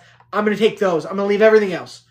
But the one that was like, I need all of this. I need to take, it doesn't matter if it's a napkin, take it, right? Take it all, right? He didn't do what was right in his own eyes. He gathered up everything he could and stored all of it, right? So the one that did what was right in his own eyes perished. And the one that did what was just right, he did everything in his power to do. He got spared because of it, right? Very interesting parable. A lot of significance to our walk today. They might just prove their worth, even what you consider the least of the commandments. Verse 19. The disciples then said, Tell us where we may find Yahuwah and truth. Well, I can tell you. Open up your Bible, right? Read the Torah. Apply it to your life. But let's see what Yahusha says. I'm sure he has a better answer than I do. Yahusha said, you have the holy books and my words. Ah, what do you know? We said the same thing. Right on. Woo. Verse 20. Turning to the others, he said, this man is like a beggar who all his life stood under a fig tree. More than anything else, he desired to be rich, but he remained always poor and dressed in rags. Like all men, he came to his hour, and those who buried him dug his grave and placed it where he had spent his life. When the earth under the tree was opened up, it exposed a treasure of great price, gold and jewels, right under the spot where he had been begging. How easy it would have been for that man to be rich. And this is not about gold and jewels, right? This is not about physical stuff. Like there's so much spiritual significance in what he just said here, right? And I mean, I know us now, like hindsight, being able to look back, know what he's obviously talking about. But in the moment, it might not have been so obvious. You know, people probably would have been like, should we just start digging under trees? Should I dig under my house and see if there's gold down there, right? But real riches in the Bible, real riches are found in the kingdom of Yah. And you cannot enter that kingdom unless you do the things that Yah says you need to do to enter that kingdom. You have to believe and have enough faith in him to actually perform the actions that he has commanded you to do. Right? That's why belief and faith are always attached to obedience in the Bible. Always. Test me on that if you don't believe me. They are always attached to one another. Because real riches are found in the kingdom of Yah. And you could be rich in his kingdom if you just did what was required of you. If you did what was commanded of you to do. And I think a lot of people, most people, are going to be in this situation where their whole life, they wanted this, that, or the other thing, and they wouldn't be patient, and they wouldn't seek for real treasure, right? They were seeking for the things that the world has to offer. They were begging for things down here when they should have been seeking for the things above. And there's so much significance in that because we can't see the treasure. Right now, you and me, we can't see the treasure that's right in front of us. It is right below our feet. It is right next to us. It is right above us, right? We're still here in this lackadaisical world, and everyone around us is seeking for the things of the world, and we can very easily get pulled off onto their path, right? But if you understand what real treasure is, anybody can have it. You just have to be patient enough to wait for it, to wait it out, right? You have to fight this flesh. You have to battle with this world for a time, and then real treasure is coming. And again, a lot of people give up what they can't see for the things they can see, right? They give up the unseen treasure of the kingdom for the treasure of the world. Because that's what this test is about. That's why we're here on earth. That's why we're getting tested, to find out what is more important to you, right? The treasure of the kingdom or the treasure of Satan's kingdom down here, the treasures of the world. Are you willing to have enough faith to give up the seen treasure for the unseen treasure, the one that's waiting for us? And, Yeshua knew better than anybody else what was waiting, right, in the world to come. And it tells us in the Bible that we can't please Yah without faith, right? And that's what we're here to prove, our faith. Do you have enough faith to be obedient to him, even when it's hard?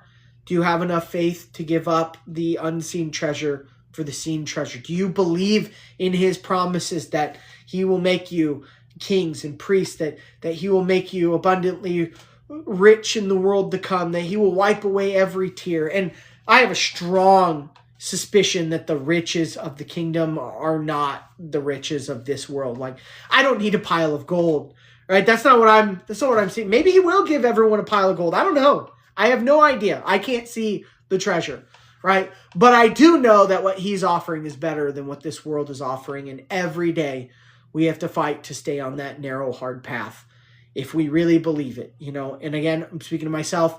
We need to get motivated and we need to keep persevering. And if you have a hiccup when you're practicing, well, get back up on the horse and keep practicing, right?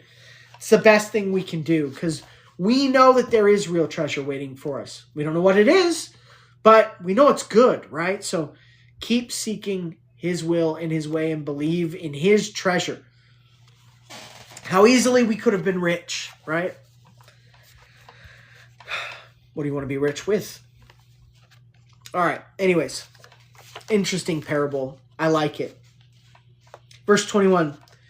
One of those to whom Yahusha spoke said, then all we have to do is to read and listen, assimilating the knowledge gained. Well, that's not all you have to do. You have to apply it, right? Yahusha said, there is danger even in this. Consider a snake catcher who, going among the rocks, sees a snake well worth catching, but in his haste grabs it by the tail instead of behind the head. So it turns and bites him, causing his death. Did he die because of his calling or because he grabbed the snake wrongly? Ooh. Was he not wrong in his approach rather than in what he did?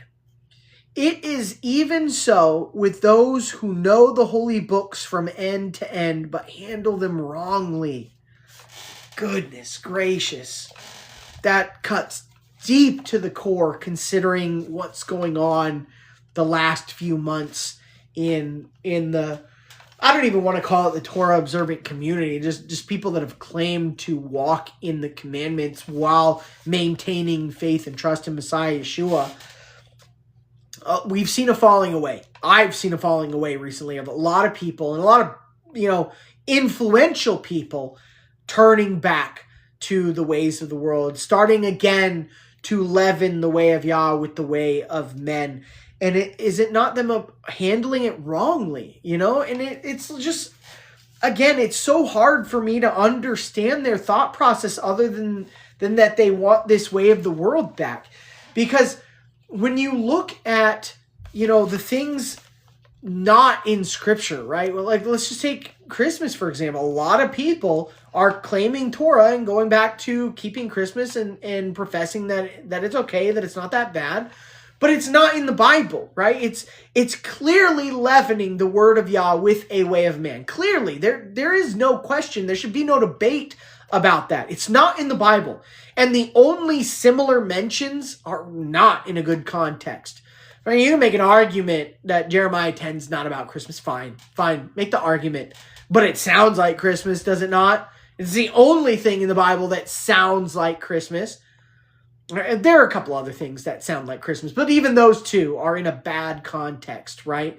So it's just leavening the way of Yah with the way of man, which never ever has worked out in the Bible for people. They're handling the Bible wrongly, just like the Pharisees and the Sadducees and the scribes at the time. Did they not know the word of Yah? They devoted their whole lives to it. They knew the book end to end, just like he's saying, but they handled it wrongly. They used their position for a position of power. They didn't use it to humble themselves. They didn't use it to guide the nations in righteousness. They used it for personal gain. They used it for power. They used it for authority. They used it to push their own ideas and their own doctrines and their own laws and their own traditions. And that's what a lot of people are doing today. And a lot of people are turning from Torah to go back to some of that stuff. And I don't see how they can't understand that they're handling the word wrongly and that they are clearly leavening man's way with the way of Yah. There's a reason in the Bible we're told that altars to Yah cannot be cut by the hands of man. You can't shape the things of Yah into the things of man and think that it's okay. that you're serving and honoring him by doing it in your own way, in your own creation, right? That's just you acting as God, your own God, right? Like, I'm gonna do what's right in my eyes. I'm gonna shape something with my hands that I think is beautiful, and I'm gonna use that thing to serve the Creator. But you serve him by doing what he said, by using his creation, how he told you to use it. A lot of symbolism all over the Bible with stuff like that about not shaping, all right, the way of God with the hands of man. So, anyways, verse 23. Yeshua said, "Be humble in your knowledge and not puffed up, but beware of the snare of false humility," which is what a lot of people have. And honestly, it's easy to fall into a trap. As somebody who has a following and who is in a position of some authority, it's not like I'm over you guys and like, oh, no, you can't do that. This is, I'm not like in that position of authority, but I do have a following, right? And on TikTok, it's pretty large. On YouTube, I'm still small fish, right? But it's pretty large. And I have a lot of influence, you could say, right? I don't even know who is watching I'll even shadow ban. Like thousands of people will watch my videos that I put out, hundreds at the very least, right? And I don't know how those videos are affecting people. I've had people come and say, hey, I've never talked to you before. I've been following you for 2 years, 3 years, 4 years, 5 years, whatever. And, you've really helped me. And let's be clear, Yah helped them through me. I was just an instrument. I was just trying to be obedient to the way that he has commanded, right? So no glory to me for that. That's all still Yah. That's Yah using me, right? But I've had people say, you changed my life. You helped me understand this. And it is very easy to get puffed up when you hear those kinds of things. It's very easy to be like, oh, well, I'm something greater than I am, right? It's easy to think that way. It's easy to lose humility and to lose your humbleness and to get puffed up with pride and arrogance. It's very, very easy. And I constantly have to try and check myself and be like, oh, calm down, bro. You're nothing. You're just a brother. Your following means nothing. It doesn't matter if 100,000 people listen to you or if 5 people listen to you. It doesn't matter, right? That's influence, right? None of that matters. All of it is from Yah, and I'm just saying, it's very, very easy. I'm not even trying to sound humble with this. I'm just putting out a warning, to anybody that is in any position where you're preaching the word to anybody else. It is so super easy to get caught in this trap where you lose your humility and humbleness, and where it can very easily become a false one, where now you're pretending to be humble so that all these people will come and, worship you for like, oh, hey, you changed my life. Oh, hey, you did this. You're awesome. I love you. You're great. Right? It's so easy to fall into pitfalls like that. So just myself, as much as anybody else, we need to be on guard for these types of things and not get swayed by, nice comments or big followings or lots of influence that we have. Like, if anything, the more influence that you have, the more cautious you need to be, and the more you need to knock yourself off that high horse and just be like, yo, dude, I'm not that great. I'm just a guy. I struggle with the same stuff you struggle with. Like, there's a reason that Yah chose Moses. It tells us in the Torah that he was the most humble man in all the earth. And boy, oh boy, he would have had to have been to deal with that crap from that amount of people. He very much would have needed to be the most humble man on earth in order to handle that with the grace that he did. So don't lose it, right? Don't lose the humility of Moses for the pride of the Pharisees. And it's so easy to do. So easy to do. All right, verse 24. One said to him, Master, what is false humility? Yahusha said, a man was once told that if he could learn humility, he would become perfect. And we're told all over the Bible, Old and New Testament, that we need to be perfect.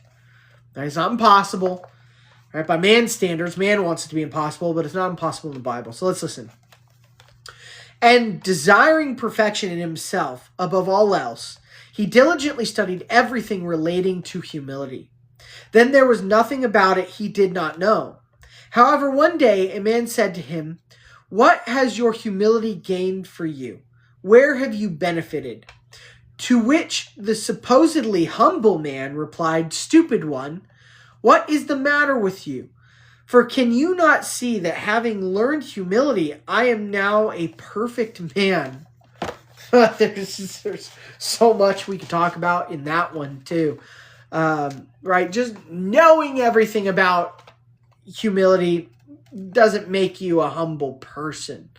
Right? Knowing everything in these textbooks doesn't make you a smart person. Right? Going through all these courses in the seminary doesn't make you a good representative of the word of Yah. But that's what this world has been boiled down to, right? If you know all the subject matter on something, you're now an expert in it. But it doesn't mean that you have applied it. It doesn't mean that you truly understand it. Because again, why did Yeshua say the supposedly humble man?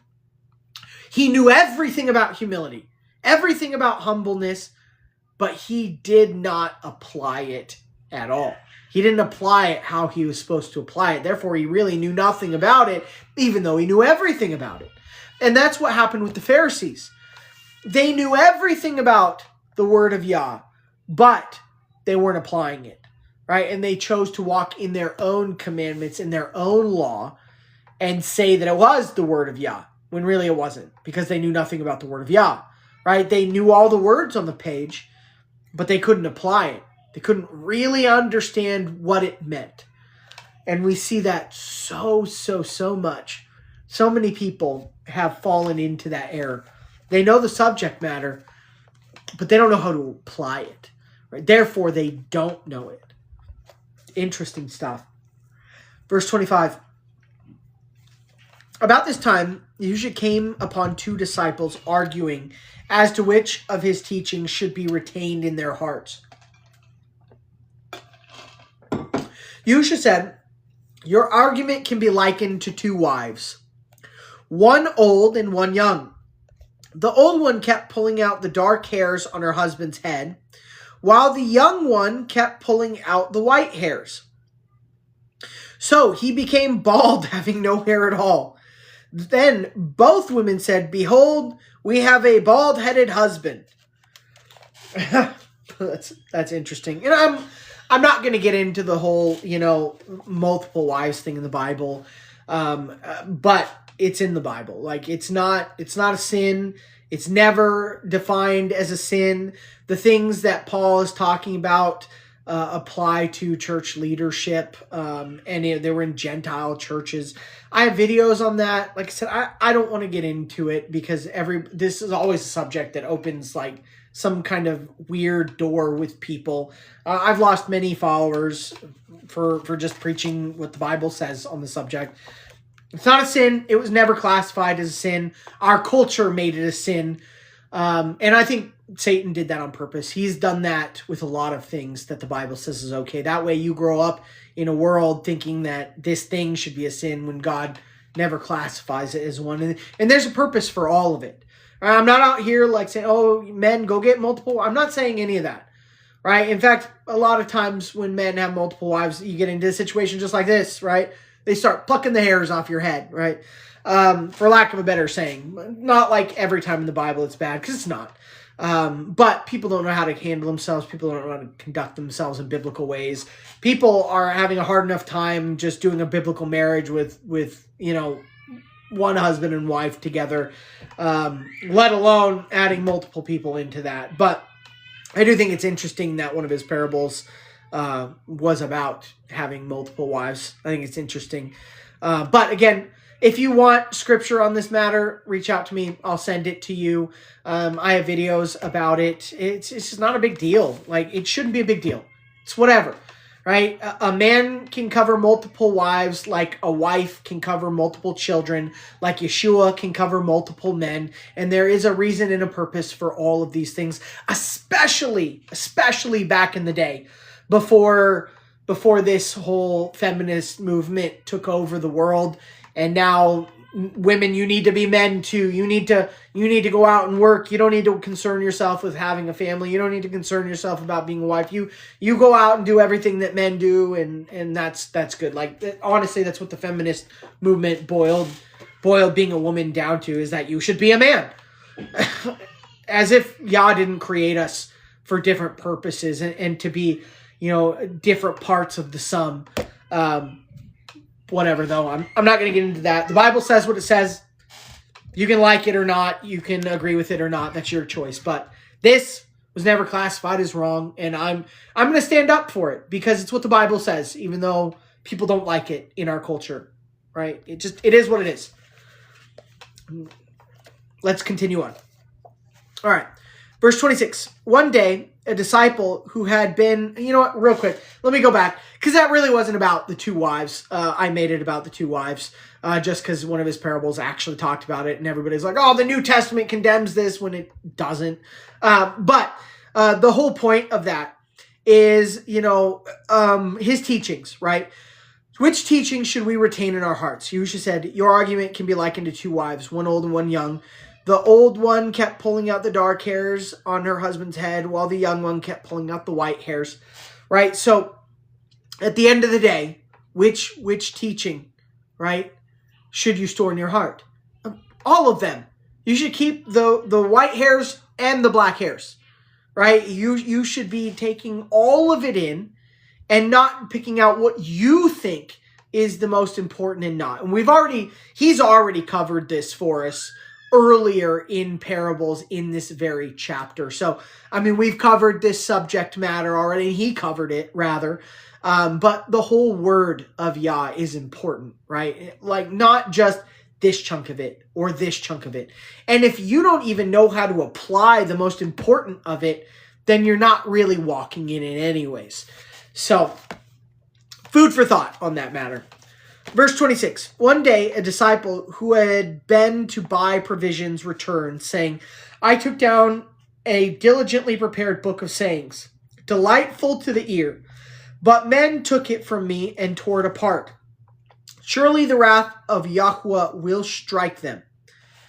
Hearing this, Yeshua called the man to him and said, a girl once diligently collected colorful seeds and threaded them into a necklace. But when she put it on, a youth came along and pulled it, scattering the carefully gathered seeds. She ran to her father, expecting him to chase the youth and chastise him. But the father did nothing. Later that evening, he gave her a beautiful necklace of rare gems, which he had bought earlier, intending to surprise her. Then she knew why he had not bothered with the youth or been concerned about the necklace of the seeds. Now, this parable is multifaceted, in my opinion. There's a lot of layers to this. There's a physical, worldly reality aspect, and then there is a spiritual, kingdom-based aspect to it as well, right? Remember, we're here to examine both situations. So let's talk about it for just a second. So the girl gathered up all these things. Or let's go back. One day a disciple who had been to buy provisions returned, saying, I took down a diligently prepared book of sayings, delightful to the ears, but men took it from me and tore it apart. Right? So he did something that was good, right? And then bad people came and destroyed the good he had done. And he expected Yah to have repercussions for these people, like bad ones from this, for what he was saying. Now, let's look at it from just a purely worldly aspect of the situation. Like, he had an item and people came and destroyed it, right? Is what they did necessarily a cause? Like, again, not even talking about it being like the word of God or anything, just in general, right? He had a thing, these people came and they took it and destroyed it. Do people deserve the death sentence for, if somebody took a book and ripped it up. If you had written a book and they took it and ripped up all your hard work, do they deserve to die for that? No, right? It might very well hurt your feelings and it might set you back a while, right? Like, okay, I invested, 50 hours into writing this thing and they destroyed it like that. But that's not really a reason to wish, the wrath of Yah on somebody, right? And in the grand scheme of the world, like taking Yah out of the picture for a second, right? It would suck if that had happened to you in this world, if something similar had happened to you. But at the end of the day, this isn't worth pulling a gun out over. This isn't worth, chasing them down the street, starting a street brawl, right? Sometimes you might have a sword, but it's better to just leave it in the sheath, right? So think about that. Think about your situations day to day. Is this really worth causing a fight over? Is this really worth causing a battle over? And I'm not even just talking about in a situation like think about it in your marriages or think about it with your children. Is this situation something that deserves, me going from 0 to 100? Does this deserve punishment? Is this worthy of a fight? Is this even something like, yes, it's not great. Yes, I'm not happy about it. But do I really need to cast stones about this, right? So this can apply in your day-to-day life in a lot of different things. Like think about the penalty versus the crime. Was the crime really that bad, right? So worldly aspect, there is something to be said for that. Now let's get into it with a parable with the girl, right? The girl, she collected colorful seeds and thread them into a necklace. So she put her time and effort into something beautiful. If we liken this to a spiritual matter, right? So you're toiling down here for the spirit, right? For the kingdom. You have it in your means to start doing these good things for the kingdom. So you go out and you preach. And you go out and you share the truth. And and this is just one example of many. Like there could be others, but I'm just using this one. So toiling for the kingdom, right? And then people come and do not nice things to you because you've toiled for the kingdom. They come and speak bad. They bear false witness against you. They're mean to you. They attack you. They slander you. All kinds of terrible things, right? And you're like, well, the wrath of God should come on these people right now for doing this, right? But maybe there's a reason, right? Maybe this thing that happened, it was to teach one of these youths a lesson, to put them on the right path, right? To put them in a position where good will come in their life because of the bad that had to happen in your life. Now, are you not still being used for a purpose for the kingdom in that regard? And what is the end matter of this? What is the end matter? Something unforeseen. Something that's not in your sight. Like we talked about earlier. The reward, the kingdom of heaven is not in your sight right now. You don't know what's waiting for you. Right? But maybe you're expecting something that you shouldn't be expecting. Right? So anyways, I don't know if that made sense. But right, when the little girl made this necklace in this analogy, in this parable, right? She had no idea the unforeseen treasure waiting for her. And that's really what all of our kingdom work comes to, right? You're going to get hated. You're going to get slandered. You're going to lose people for that kingdom work. They're going to attack you. And you're going to feel like you put in a lot of time and effort for nothing, which I feel all the time. A lot of times, I'm like, okay, I put years of work into this. And in my eyes, countless hours into doing Bible studies, both short and long for people. And a lot of times it seems like absolutely nothing comes of it good, right? I gathered up all these beautiful seeds and I strung them together. And what happened? Somebody just came and attacked me and ripped it apart and destroyed all the work that I had done. They slandered me. They hated me.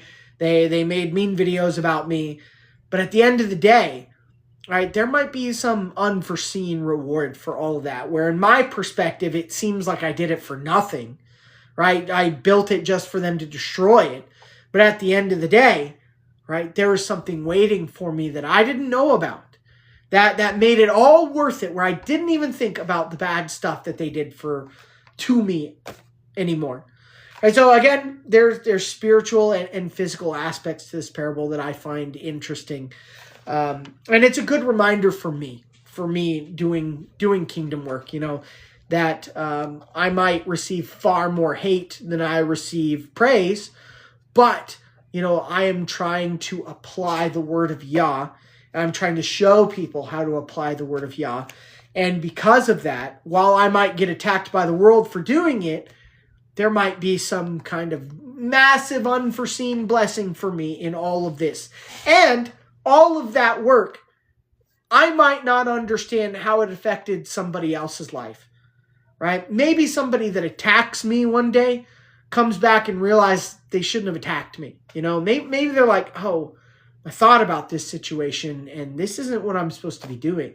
Let me read my Bible, and we can't know those things, right? We can't, at least not always, not unless somebody comes back and chooses to tell us later, but that might be what some of us are experiencing in the world, right? You're getting hate and persecution, and it just seems like nothing good is coming from it, when behind the scenes, Yah sees all the good that it's doing out there. And because of those things, he has this beautiful necklace waiting for you, in the analogy. Anyways, but I hope that makes sense to you guys. I found there to be some very interesting things to think about, both physical and spiritual.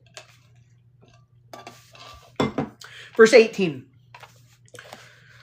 Or wait a minute, hold on. Did I go too far?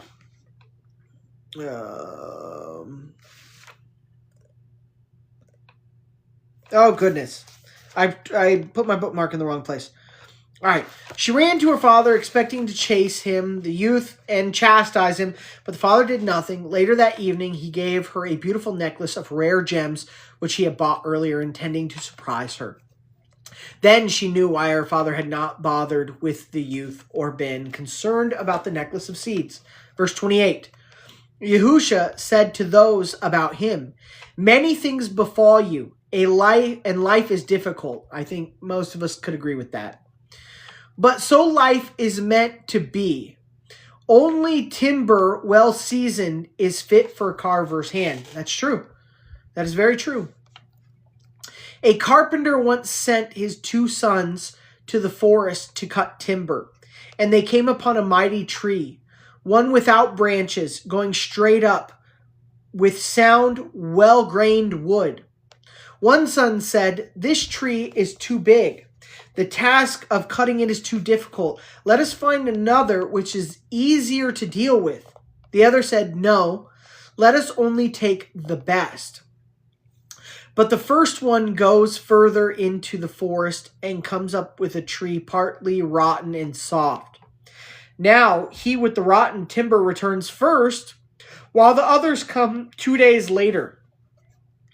If the carpenter be wise, he rejects the timber brought in first and chastises his son, rewarding the others when he returns.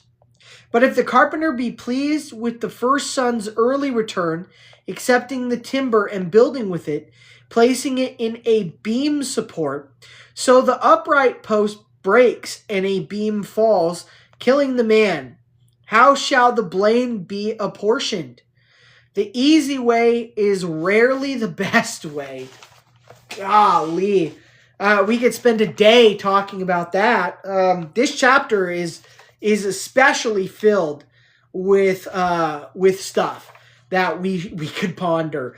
Again, both physical and spiritual, but let's focus on the fact that he's using these physical parables to relay spiritual matters, which means they have an effect on both, right? Because if you just think about the situation with the wood, he's got a darn good point, right? It's not usually better to do the easy thing, and accepting something that is not good, obviously not good, that should not be accepted, can have grave consequences, right? And that's just in a worldly context, let alone a spiritual context. And that goes with even the doctrines of men, right? The easy way is rarely the best way. And think about what you're being taught in Christian churches. You're being taught the easiest possible way ever. Just believe in Jesus and you're good. That's what they are taught in most churches, right? And believing in him is good, but should that be accepted as the only way or as the best way of doing things? Is there not so much, not even considering books like what we're reading right now, consider just the Gospels.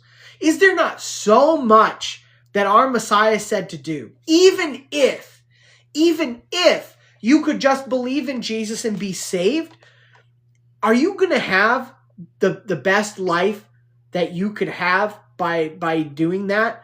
By just believing in Jesus and then ignoring everything he commanded us, all the ways he says, this is how you need to be a husband. This is how you need to be a wife. This is how you need to be a father. This is how you please your heavenly Father. This is how you do not please your heavenly Father. This is how you conduct yourself in business and in court. This is how you conduct yourself from brother to brother. This is how you conduct yourself husband to wife, wife to husband, right? Like, if you ignore all of that stuff, which is in the Bible, are you going to have the best life, right? The most biblical life? Are you going to have the most happiness and the most peace? I mean, if you're wanting your peace and happiness from the world, that's a different story, which we've already talked about a little bit today. But again, even if you could just believe in Jesus and be saved, are you not missing out on a better marriage, on a better relationship with your children, on a better relationship with your friends, on a better caliber of friend? Are you not missing out on all these things that are not only edifying for your soul, but for your physical life as well? So clearly that's not just the only thing you should be doing is believing in Jesus, right? There's so much more to this walk. And if you accept the rotten wood, the easy wood to get, well, there might be consequences for that are unforeseen, but should be expected. Interesting stuff. And again, he's likening our life to this. Like, your life's supposed to be hard. This is a test. Tests are supposed to be hard. And it sucks, and I don't like it. I don't like tests. I'm sure most of you don't either. But there is a reason for it. I know there's a reason for it. Even if I can't see the benefits of passing the test right now. Even if I can't see the benefits of the hardships, right? There's always a good reason for it. Now, I'm not saying you learn, good things from the way of the world, but let's just consider it, in the aspect of a test, right? Well, you spend all this time toiling and studying for this test, right? If you were going to college, which they teach nothing but garbage for the most part, but let's just use the analogy anyways. You spend a whole semester. You spend months and months studying the subject matter, preparing yourself for this test. And this test is hard and it sucks and you got a lot riding on it. Because if you fail, you got to do it all over again. You can't move forward in your walk. You can't move forward with your degree, right? So you got a lot riding on this test because you need to pass it in order to better yourself. And that's all hard. Studying is hard. Studying sucks. The test is hard. The test sucks. And it's nerve-wracking the whole time, especially during the test part. But what are you doing? Why are you doing it? You're doing it for the unforeseen blessing. Because if I get this degree, I can get a better job. And if I have a better job, I can take care of my family better. Right? So you're doing it for a reason. And that's as far as I can tell, what Yeshua is saying our life is about. Right? Our life is a test, and we toil to pass this test. And we do it for the unforeseen benefit of it, but the expected benefit of it. To better ourselves, to better our life, to better our position, to better those whom we love. Right? So there's a lot of spiritual aspect in this world being not great that I can see. And don't get me wrong, it doesn't make it easier. Knowing it doesn't make it better. If anything, it makes it harder and the stakes get even higher. But do not want to know the stakes you're playing for, right? Do you want to live in ignorant bliss and not have any idea you're going to hell when that's exactly where you're going? Or would you rather know that your salvation is on the line and hell is very real and you have a very strong possibility of going there if you do not pass this test? Now, I'd rather know the stakes of the game I'm playing than be in complete ignorant bliss. And that's what most people are in, ignorant bliss. They don't know the stakes of the game they're playing. And game doesn't do it justice, I know. But think about how often even Paul uses the analogy of a game. He uses the analogy of athletes all the time, right? Athletes train themselves. They work in self-control. They crucify the body, but they do it for a perishable wreath. We are doing it for an imperishable one, right? So Paul uses the same analogy as far as I'm concerned. But I'm just saying, I'd rather know the stakes of the game I'm playing. But it does make it a bit harder. So keep that in mind. And I think that's why a lot of people are falling away. They didn't realize the stakes of the game that they were playing, and they want the ignorant bliss back. They don't want to play for such high stakes. They don't want to understand the narrow road. So anyways, the easy way is rarely the best. Amen to that, Yeshua. Verse 31, Yahushua said, "Fear not the hostility of men, nor the wiles of the world. Rise above your conditions." That's good advice. It's hard to do, but it's extremely good advice. Right? Fear not the hostility of men. Right? Don't worry about it. And it says this in the Gospels, right? Like, you don't need to fear men. You need to fear Yah. Right? And we know from reading the Torah and from reading, I think it's in Deuteronomy 4. If I could be wrong, I think it's in Deuteronomy 4, but it says it all over Proverbs and Psalms too. But it straight up tells you that the fear of Yah is how you stop sinning, how you depart from wickedness. Now, you have to have that fear, or else you're not playing for the serious stakes of the game. You're not playing for, hey, my salvation is on the line here. You're playing for, oh, this is just a little practice game. It doesn't matter. We all win here. All right, so the fear of Yah is how you turn away from sin. It keeps you from sinning, and you need the fear of Yah, which is why the Bible tells you that the whole duty of man is to fear Yah and keep his commandments. The fear of Yah is good, and the fear of Yah helps you depart from evil. That's biblical. That's not my opinion. But the church has no fear of God anymore. None. I never set foot in a church that had fear of Yah, and I've been in a lot. I have yet to talk to a mainstream believer that comes against me that has the fear of Yah. Because if they did, they would say, you know what? The stakes of the game I'm playing, maybe they're a little bit higher than what I thought. Maybe my salvation is, maybe I should understand the word of Yah and read it and apply it and stop making excuses using things that aren't actually in the Bible. Maybe I should do that. If you had the fear of Yah, Christianity would look way, way different than it does right now. But they don't have the fear of Yah. Verse 31. Yahushua said, "Fear not the hostility of men," fear Yah, "nor the wiles of the world. Rise above your conditions. Be like the water lily, which rises out of the mud, up through the murky waters, into the sunlight above. Strive always to rise above your circumstances, for in striving you gain strength.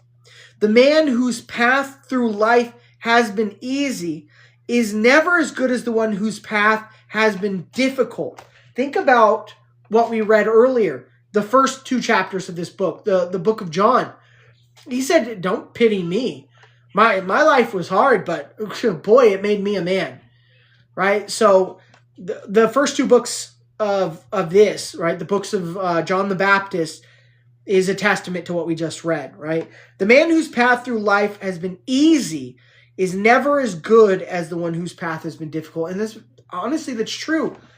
What's that whole saying? I'm probably gonna butcher it, but it's like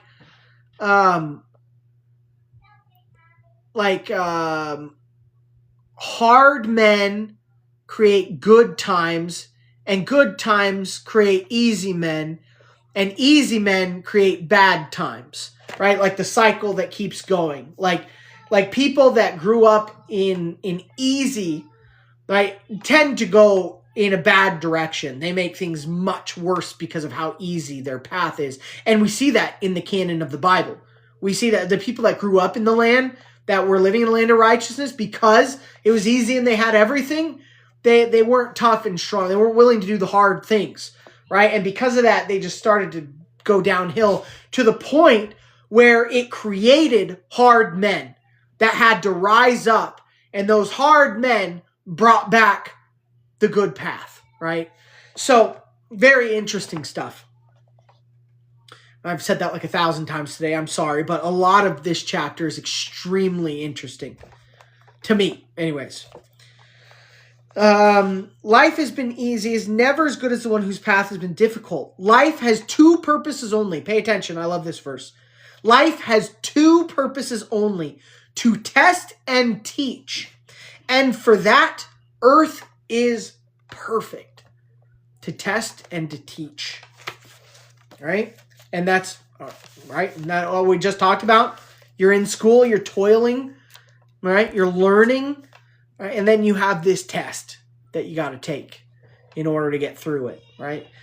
Then until your last breath, or until the world comes to an end and Yeshua comes back, we haven't passed the test yet, right? We're still in the teaching trial phase of the world.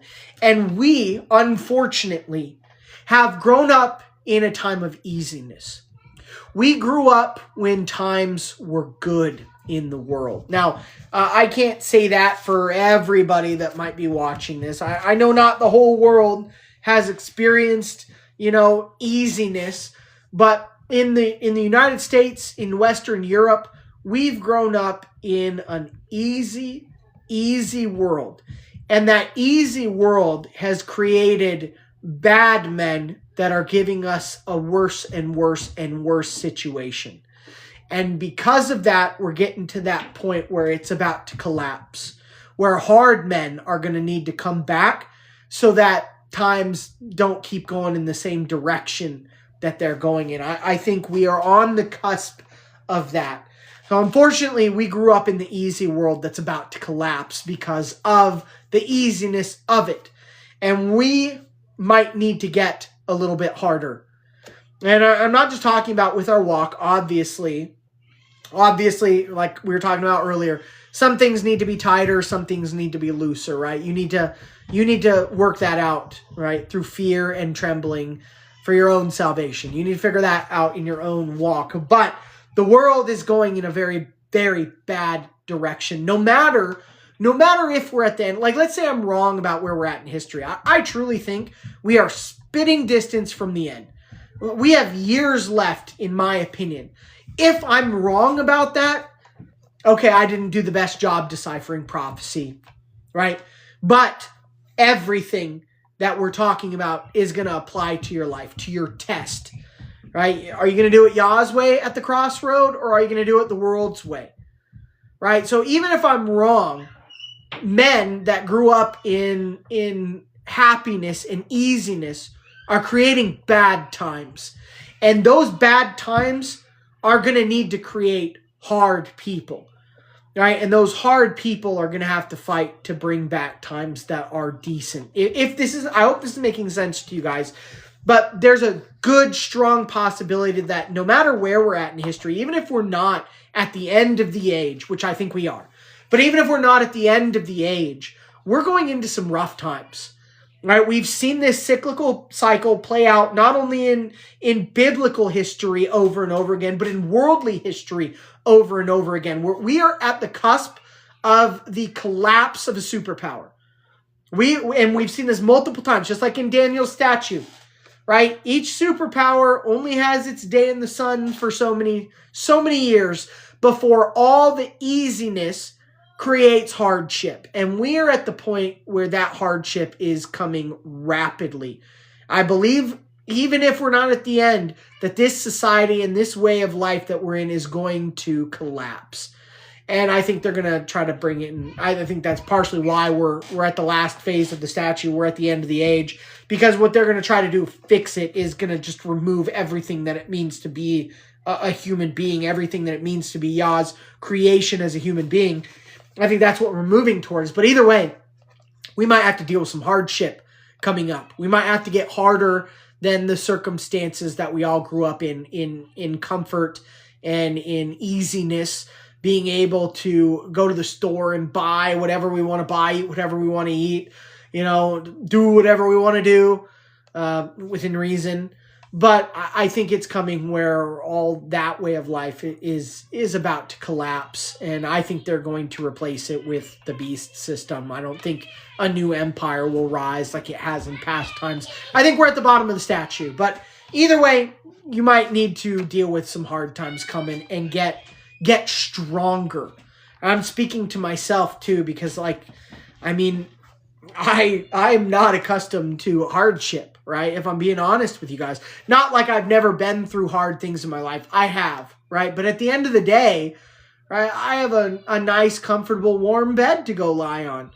When I do the Day of Atonement, the last couple of years, I haven't felt that fasting from food was enough, because fasting from food, while it's hard, you can get to the point where it becomes not really that hard anymore.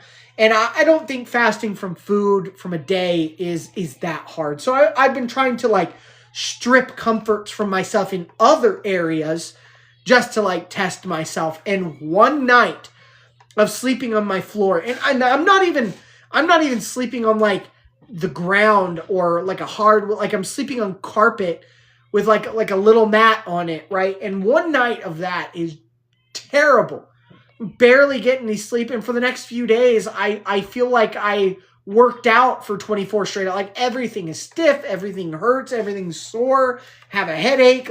One night of not sleeping in comfort, and I'm in a rough situation, right? And so I'm like, man, times get as bad as I think they're going to get. You're going to have to reject the way of the world in order to maintain the way of Yah. And that will probably mean losing your jobs, losing our houses, losing our means of comfort.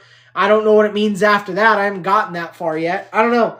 But I'm like, if I had to lose my bed, time to buck up a little bit. And if my entire diet needs to consist of whatever, beans and rice instead of, burgers and tacos and pasta and pizza, whatever you eat. I'm just saying we might have to get to the time where we have to start sacrificing comforts and things that we like. And we all need to be prepared for that, because it's going to be hard. It's not going to be easy. And we have, look at John the Baptist.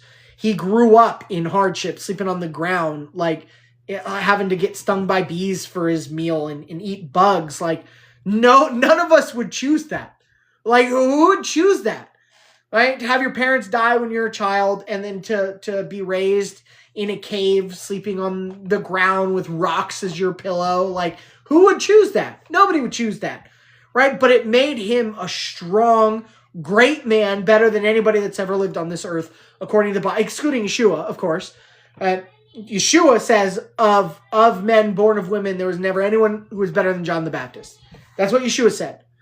So it created a strong man that could get through anything. And we might rapidly be coming to the point where we need to become harder. So just saying, I know you guys know what I'm getting at, so I'll stop beating the horse. But we need to get better, right? And we need to be okay without our comforts. And it's easier said than done. And I hope we all make the right choice when we haven't eaten for 3 days. And they're tempting us with the delicacies of the world. I hope we can all maintain. All right.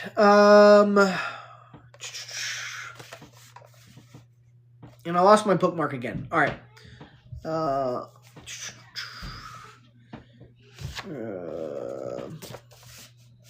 Where was I? Man.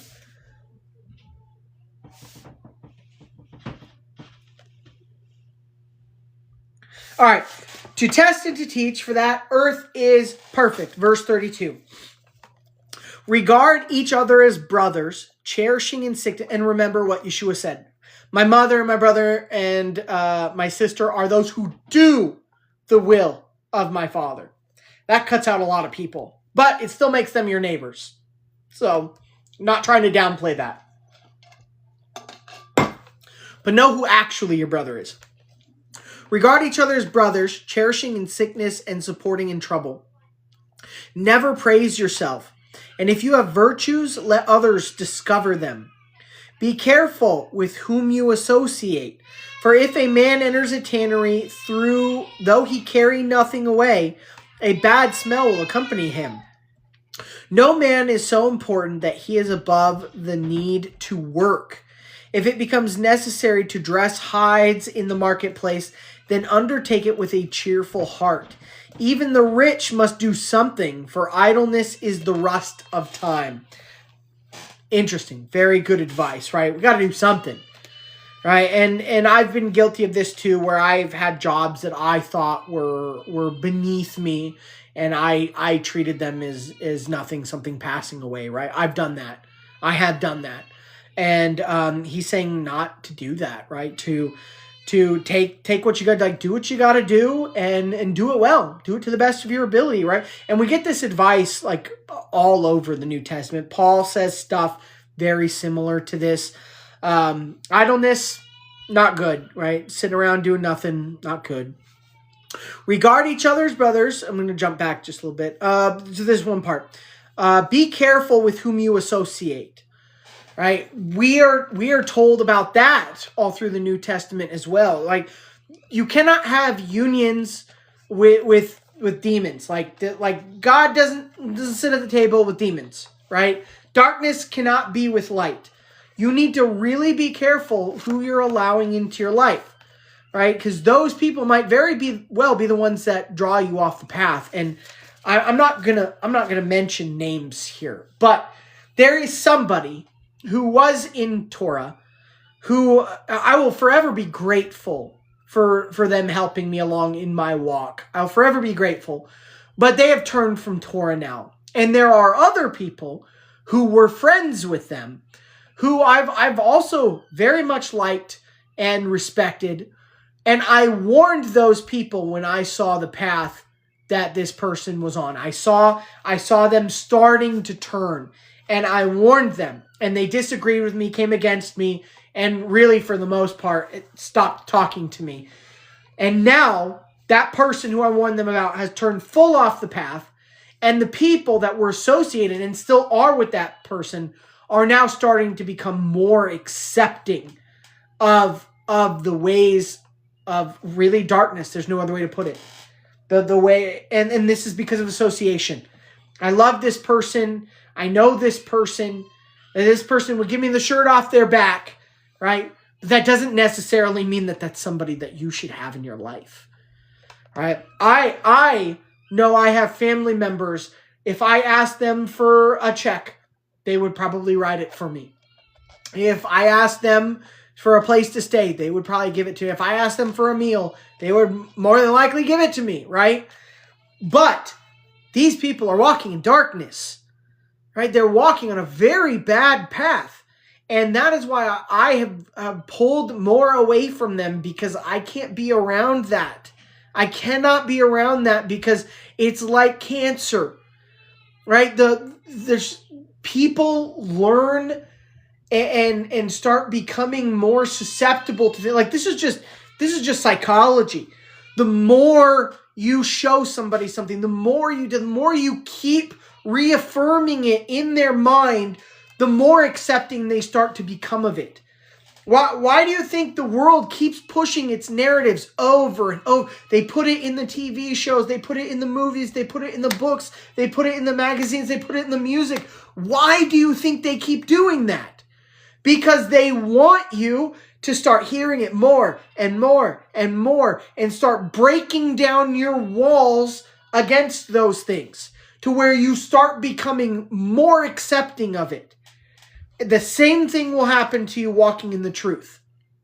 If you hang around with people that are constantly trying to pull you from the way, it's going to be much easier for them to do it if you're around them all the time. Right? If you rarely see them, they're not going to have that much influence or impact on your life. And I see people in Torah that are associated with people who turned, and now they're starting to become more accepting of these things. And eventually the path will more than likely be the same, where they will either full out reject it or just become so complacent with it that they're no longer going to fight anything bad. Even if they themselves are still walking in truth, at least partially, they will have fooled themselves into thinking that none of this is bad. It's okay. What this person does, I can still be friends with this person. I can still hang out with this person. I can still have a union with them. When in reality, you should be running far because this person is going to take you off the path. They're going to start showing you that the path they're on is not really that bad, right? And it'll be far easier for you to stray too far to the left or to the right or to add or to take away, to start leavening the way of Yah with the way of man again, right? The pulling you right back to the swine, the mud. Be careful who you associate with. That's all I'm saying. If you associate with people who are not on the path all the time, it's going to be a lot harder for you to maintain the path all the time. Again, just psychology. That's why the world keeps beating its agendas into you. So that you just get so complacent with it. You're like, yeah, whatever. Yeah, sure, do that thing you want to do. I don't care anymore. I'm sick of hearing it. Do it. Right? Or, yeah, I fully agree. Because I've heard it a million times now. That I should agree with this. So I agree with this now.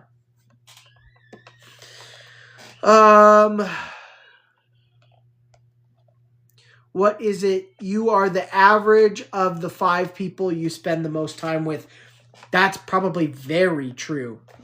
Right? I would say that holds probably more bearing in reality than not. So, anyways. For idleness is the rust of time, right? So be doing something. Working for the kingdom, even in your job, right? Try to work.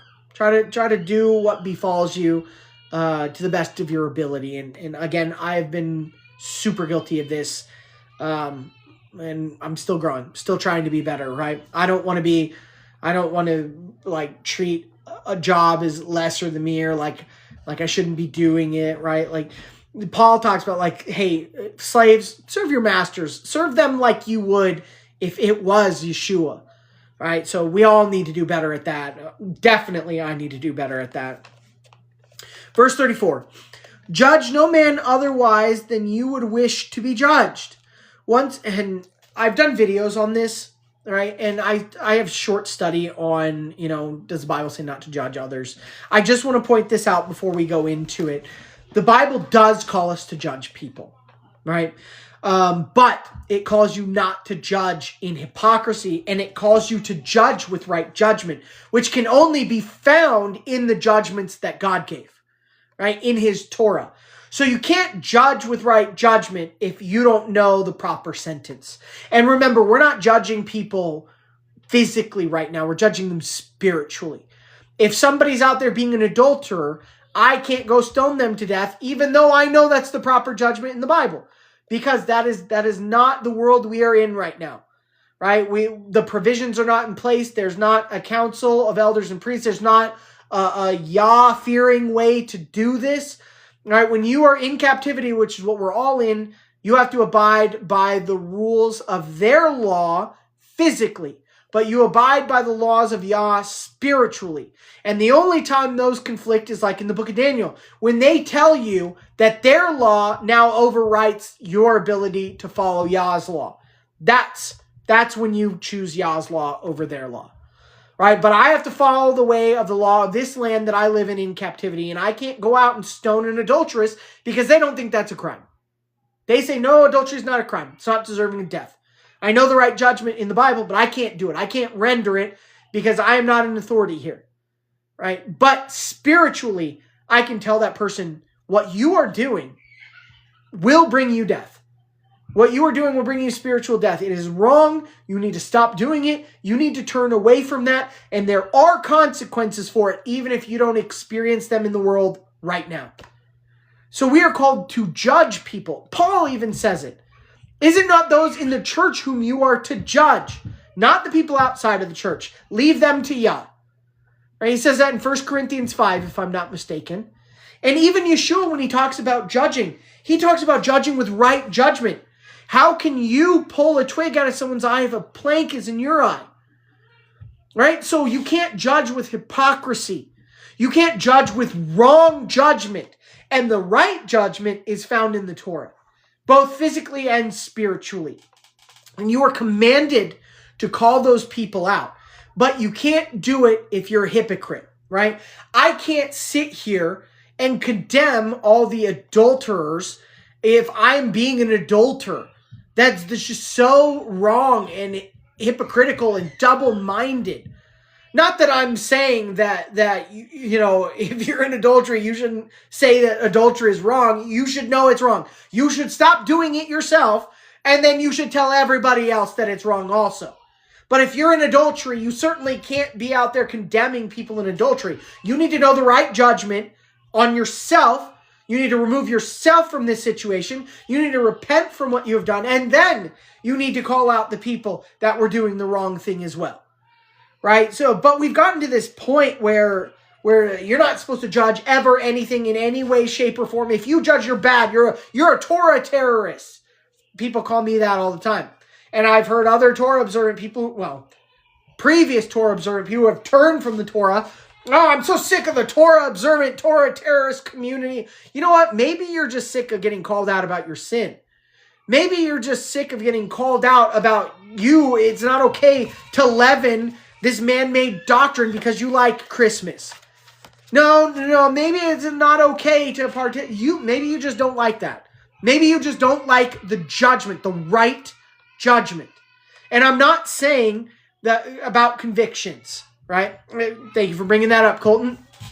Right? If it's your conviction and it's not clear-cut in the Bible, you shouldn't be out there judging people about it. That's the wrong judgment, because that is not the judgment of Yah. That's your own judgment.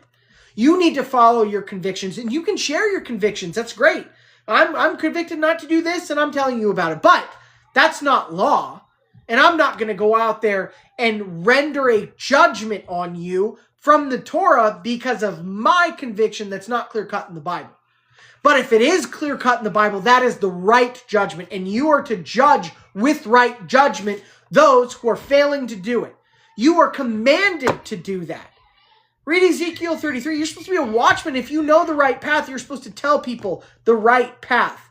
And people are turning away from it because of this, that, and the other thing. Boil it down to you're not supposed to judge anyone ever, and you're a terrorist. You're a Torah terrorist if you judge anybody, and that's not right judgment at all. But people don't like hearing it anymore. People don't like hearing that what they're doing is wrong and that it carries consequences. People want to believe that you can do whatever you want and there's no consequences. Even Torah people. I don't even know how many people I've known. There have been people that came to this study for years and then turned. Like people that came and studied the Bible line by line that knew that Torah was, and have turned from this way and now come against people like me. People that were teaching Torah that turned from the way and are now condemning it. People that are following those people and getting lackadaisical with the right judgments. And people that are now leavening the way of man with the way of Yah and still teaching Torah. Again, I'm not mentioning any names, but there's quite a few. And it's weird that it all seems to have happened for the most part within the last few months. I wonder what changed. I wonder if the spiritual doors of the ark have gotten sealed here, and those who are in, and those who are out are out. I don't know. I do not know. But in large part, and a lot of big name people that I'm sure at some point, if you are Torah observant, have come across, are now out there doing these very things. And I'm not going to be one of them. I'm going to try to judge with right judgment. And the right judgment is found in the Torah. And the way that Yeshua walked out that right judgment. He is our example. We have the words on the page in the Torah, and we have Yeshua as an example of how to walk out that right judgment. And I'm going to call people out for it. Because I'm supposed to. So you are supposed to judge. Right? Yeshua wasn't telling you not to judge people. He's saying don't be a hypocrite.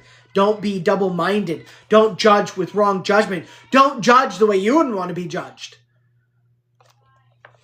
But he's not saying not to do it. And that's what a lot of people are out there saying now. We shouldn't even do it at all. You're either a hypocrite or you're a mean Torah terrorist if you judge at all. If you condemn me for doing something that's clearly a sin, no, you're the meanie head.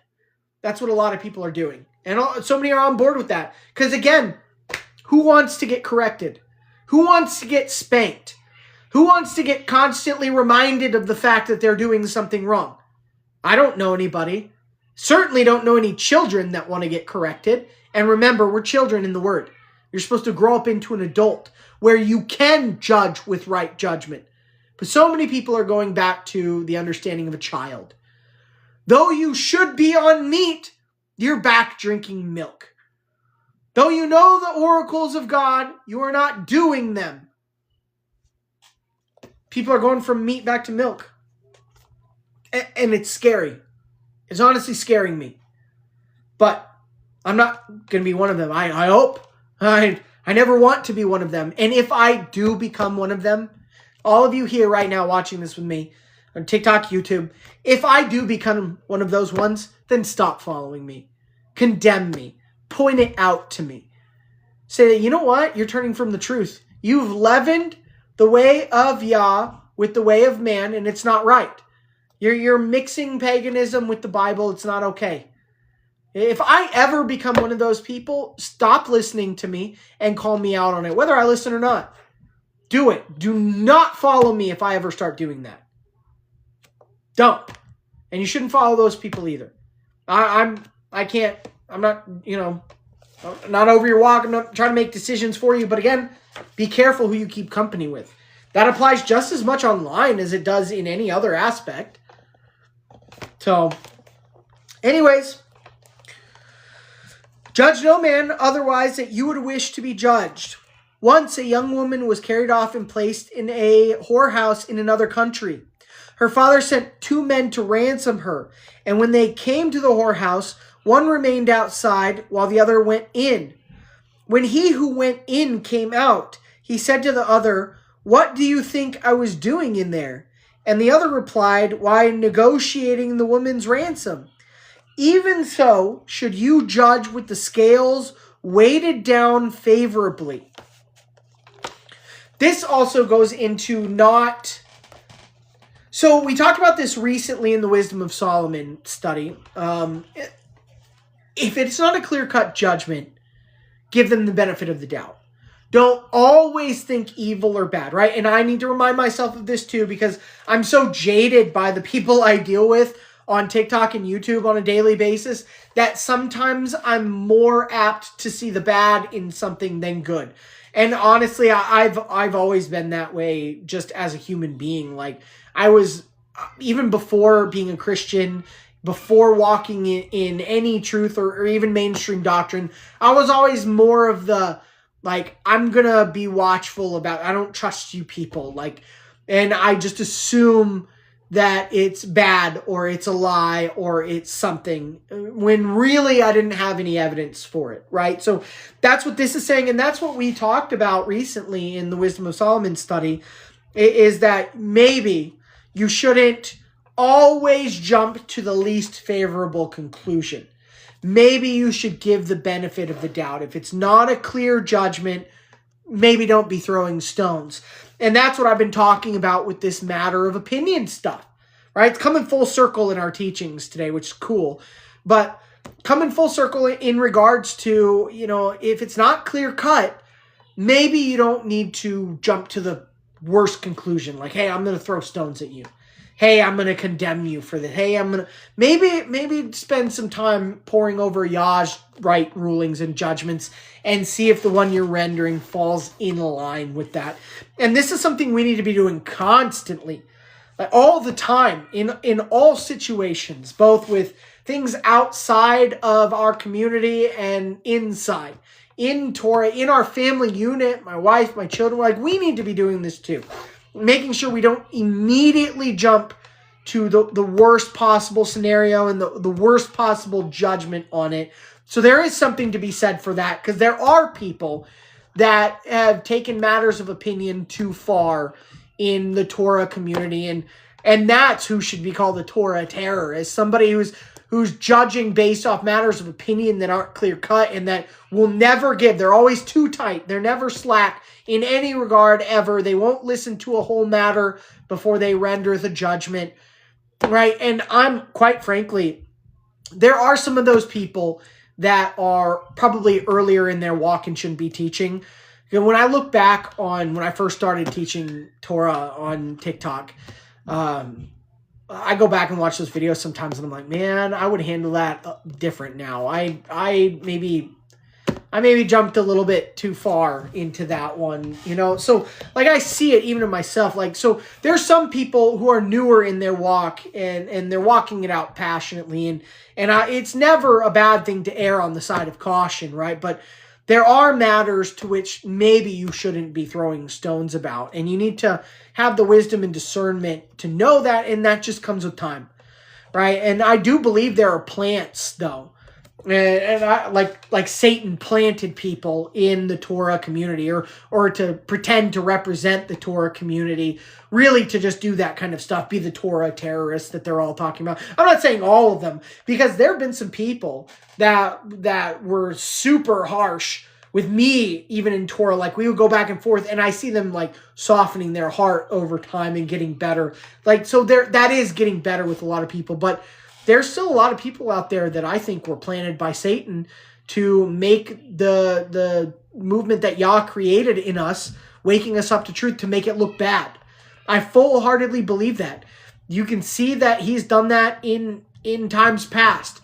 In the Church of Acts, they had people like that came in to cause division and dissension. In the synagogue, there was a demon that Yeshua had to cast out. I guarantee you there's demons in Christian churches. And that doctrine that spread far and wide and with the support of the government probably wasn't spread by anybody walking in total truth, if we're all critically examining that situation.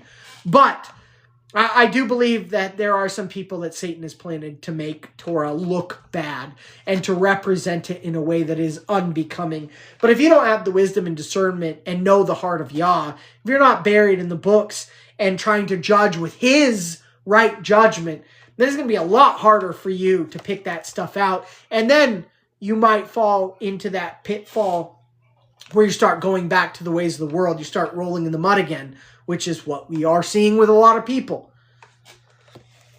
Questioning stuff that they once taught, and taught well. Taught well. I'm going to be honest with you. Like, I've seen some solid teachings from people, like solid, like rooted in all scripture and logic. And now they're coming out like, oh, this doesn't make sense to me. It's like, should I send you your own video on that? Because it pretty well covered it. What happened to you? What happened to you? How'd you turn back from the way? But we've seen it time and time again. All throughout the Bible, it has happened. All the way up into the Church of Acts. So I shouldn't find it hard to believe, but I just don't know how you can walk in truth and then turn away from it. Like, it just, I never want to be one of those people. I pray that I am not one of those people and that you are not one of those people. And if I ever become one, I want you to block me and stop following me. Don't listen. Don't listen. I don't want to bring you down with me if that's the case. All right. Verse 35. Yahusha taught his disciples this: all things a man possesses, his talents and his skills, are gifts bestowed by the grace of Yahuwah. Amen. Every good gift and every perfect gift is from above, coming down from the Father of lights.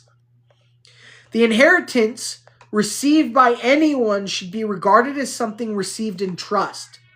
And it is true that if they deal with it wrongfully or selfishly, payment will be required. One of the greatest of life's tests is the challenges of wealth or position. Boy, is that true. That is so true. All right. This is why in the Bible, not only Yeshua, but many other people in the Bible warned you of wealth and power, right? That it is very hard for somebody who has wealth and power to find the way, because it's so easy to fall off the narrow path when you have those, just like what we were talking about earlier. And again, full circle, there's been a lot in this study today. But it's so easy, right? It's easier for a camel to pass through the eye of a needle than a rich man to enter the kingdom. And don't fool yourself, right? You can get power in other ways, right? I'm not talking about being president or a mayor or something. Obviously, those are power. Those are positions of power, influence in the world. But if you have any type of following online, like right, me, right, that's a position of power where I could influence people. I could choose to use what Yah gave me. He gave me a large following, lots of ears listening to what I have to say. I could use that very easily for personal gain. I could use that very easy to puff myself up in pride, right? So easily I could use that position that he gave me, being a shepherd over his flock, or a sheepdog rather, right? Because there's only one true shepherd. I know he says he sets up shepherds, but in my eyes, there's only one true shepherd, and I assist him. So in that regard, Sheepdog Ministries, right? But I could very easily use that for a position of financial gain. I could turn on monetization. I could start asking you guys for money so that I can make my bank account bigger. And I'm sure many people would give. And I'm sure many people wouldn't mind if I monetize. And I'm not saying that monetizing your platform is bad. I'm not saying that. However, I did notice people that were in Torah that started to monetize their platforms. They started to make money off of this. And then it stopped really being about the word of Yah. And I don't ever want to fall. That's why I don't monetize. Not because I couldn't use the money. We all could use the money in this economy, right? Not because I think it's necessarily wrong, but I think it's much easier to pull you off the path when you do that. And I've seen it.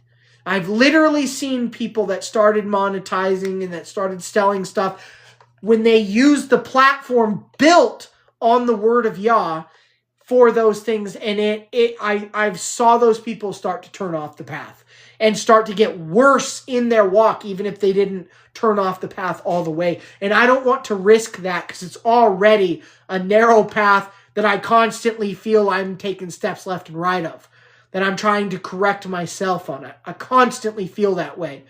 So I don't need to make it any worse for myself, right? And money and using your position of power and influence for any type of personal gain, whether not even just money, but for like emotional gain. You can use it for emotional gain. Like, oh, I want you all to tell me every day how great I am and how much I've changed your life. I want to feel good about what I'm doing. So I want you guys to constantly tell me, right? That's using my position wrongly. Right? And while it's not necessarily wrong to receive blessing monetarily off of your work for the kingdom, it is a very thin thread, I think, that you're walking on, that you can very, very easily fall off of into the wrong direction. So, anyways, just throwing that out there. One of the greatest of life's tests is the challenge of wealth or position. And few are those who successfully meet it. And look at just wealth. Look, how many rich people in the Bible fared well? Very few. In my estimation, less than a handful of people handled biblical wealth well, in a godly way where they didn't fall off the path. All right, and then look again in just positions of power, not even wealth. Positions of power in the Bible. So we're talking about Levites, we're talking about sons of Aaron, Pharisees, Sadducees, scribes, kings over the people.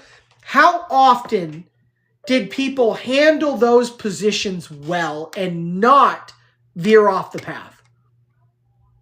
Very few times. Very few times. It's not that it can't be done. It just increases the challenge of your test a lot. And this test is already hard. It's already very hard, and very few pass it from what I can tell in the scriptures. So, what we're reading. And those who successfully meet it are few. Therefore, do not envy those with wealth and position. Good advice. They deal with them wisely.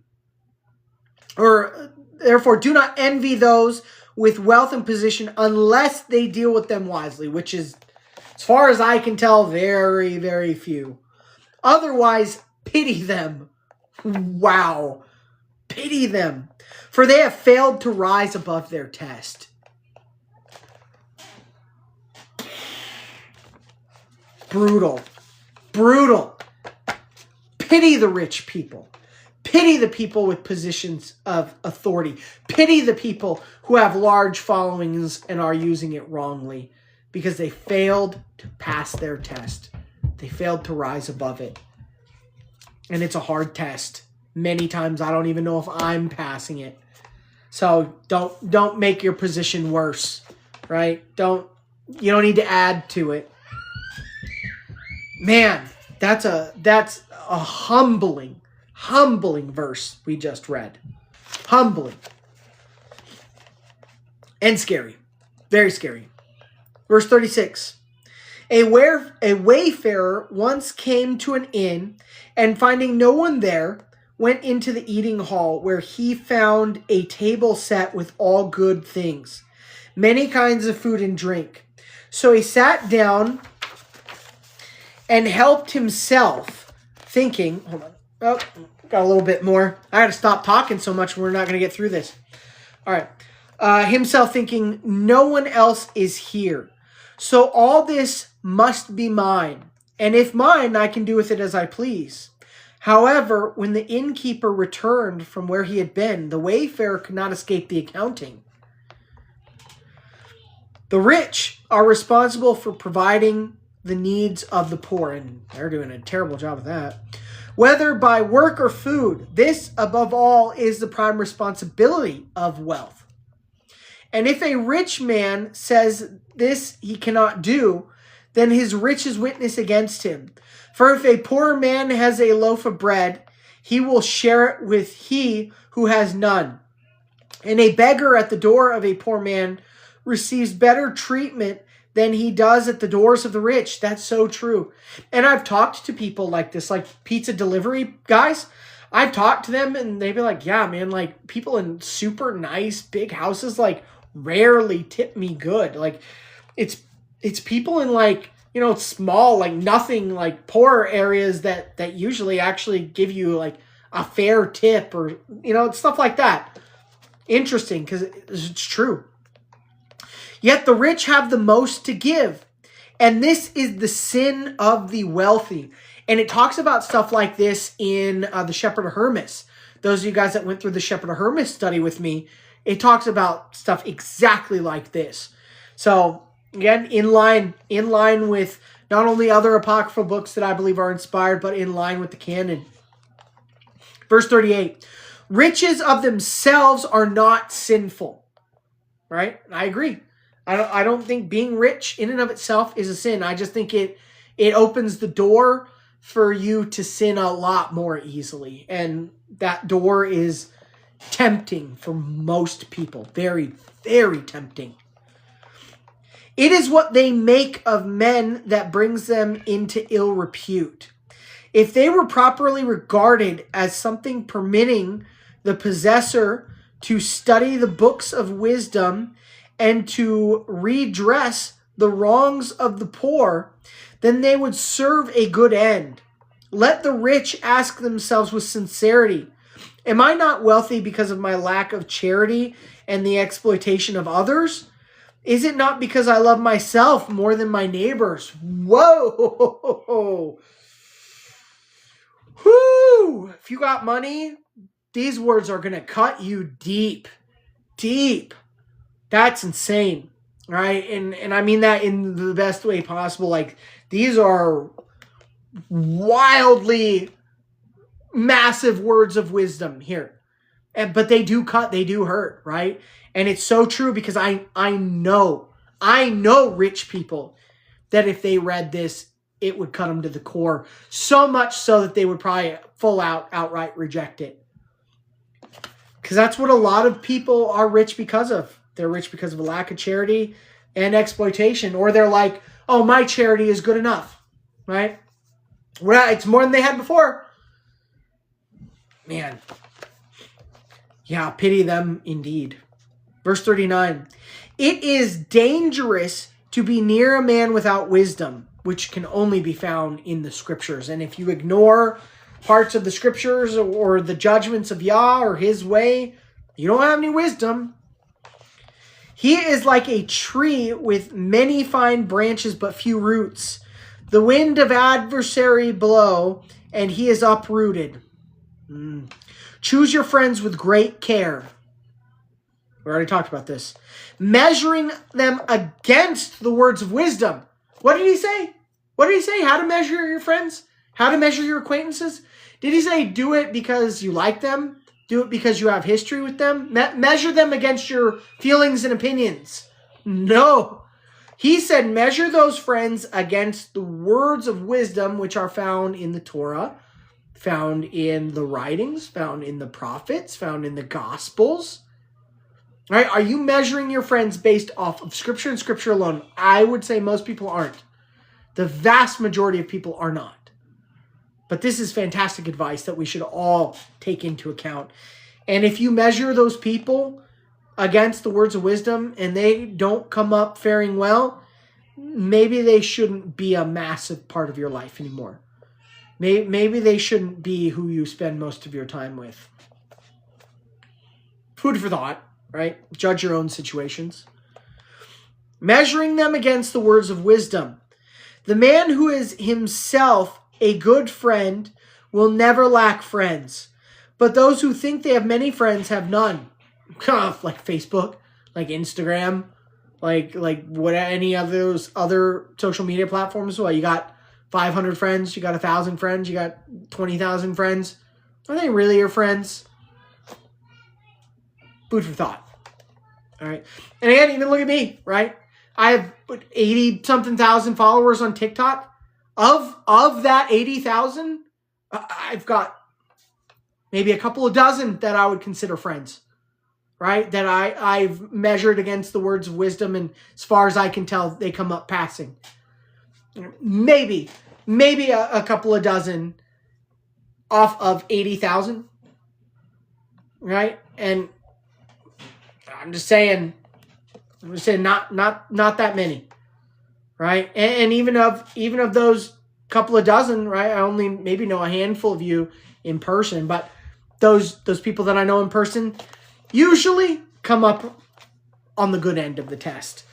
Which is why I really hope this Passover you guys and us can meet up and camp together for a week and hang out. Like, this one's very important to me. I'm really going to try to find a place where we can gather. And if it is all in your financial capability or whatever to come and camp and meet in person, that I want to do this coming Passover, because I think next year is going to get real rocky for us. And it would be nice to strengthen our spirits with one another before that happens. So anyways, more information on that to come later, but sign up for the email list, by the way, if you're not already. I'm going to try to send Passover information out through the email list once we know, and I'll make videos and I'll let you guys that are in the weekly studies know. So though you'll find out, but the email list is good to sign up for too. We'll probably send out a bunch of information on that. Anyways, the man who is himself a good friend will never lack friends, but the ones who think they have many friends have none. Right? The loneliest person is one living for himself alone. Yup. But it is better to be lonely than to be in bad company. Oh, man. And I think we, as followers of the way, can all agree to that one. A lot of us feel very lonely all the time, right? Like, I'm so blessed that I have my wife who's walking in the way, and I have my kids who haven't been tainted by this world. I'm so blessed to have that, but a lot of people don't even have that. A lot of you guys are out alone by yourself. You don't have community. You don't have a spouse that is in the way with you. You don't have kids that are walking in the way with you. And it feels very, very, very lonely. It does. right? But just like this says, it's better to be lonely than to be in bad company. And bad company, if you're judging them off of the Bible, is a lot broader than you think. Most of the people in that Christian church, while you would have considered them good people, might very well be bad company when you weigh them against the words of Yah. Just saying. Be careful and use wisdom and discernment with your company. Good advice. Verse 40. Yahushua said, "It is not unseemly to glory in your strength, but never become vain. For in strength you are not superior to the beasts. If the standard is to be the ability to bear a heavy burden, an ass can carry more than any of you. An elephant is mightier than a..." I had a pop-up on my phone. We're good, I think. It's mightier than a score of men, while a camel has more stamina than any man. Strength and stamina are goodly things seen in their right perspective, but they can be a heavy handicap on the path of spiritual development, particularly if they lead to arrogance and inconsideration for others. Strength, like riches and knowledge, is a goodly thing of itself if properly utilized, but for most, the test is too great. Yep, I can see that. Verse 41. By the way, this is a very long chapter, but we're coming to the end. I wanted to finish this chapter. I know there is so much in here, too much for our little brains to take in a mere 3 hours. So might need to go back and study this, but this would be a fantastic chapter to take some time and really meditate on and think about. Do that. I know I'm going to do that this week because there's a lot in here to ingest. All right. Verse 41. Some disciples came to Yahushua and asked whether they should not withdraw into the wilderness where they would dedicate their lives to Yahuwah. Yahushua said, "Of what use would my teachings be in the wilderness? Are you going to save rocks from sin or convert camels? Will you enlighten the wind or give wisdom to mirages? Where is the benefit if what you learn cannot be put into practice? Learning and good conduct must go hand in hand, and the greatest wisdom is that which teaches men to live in harmony."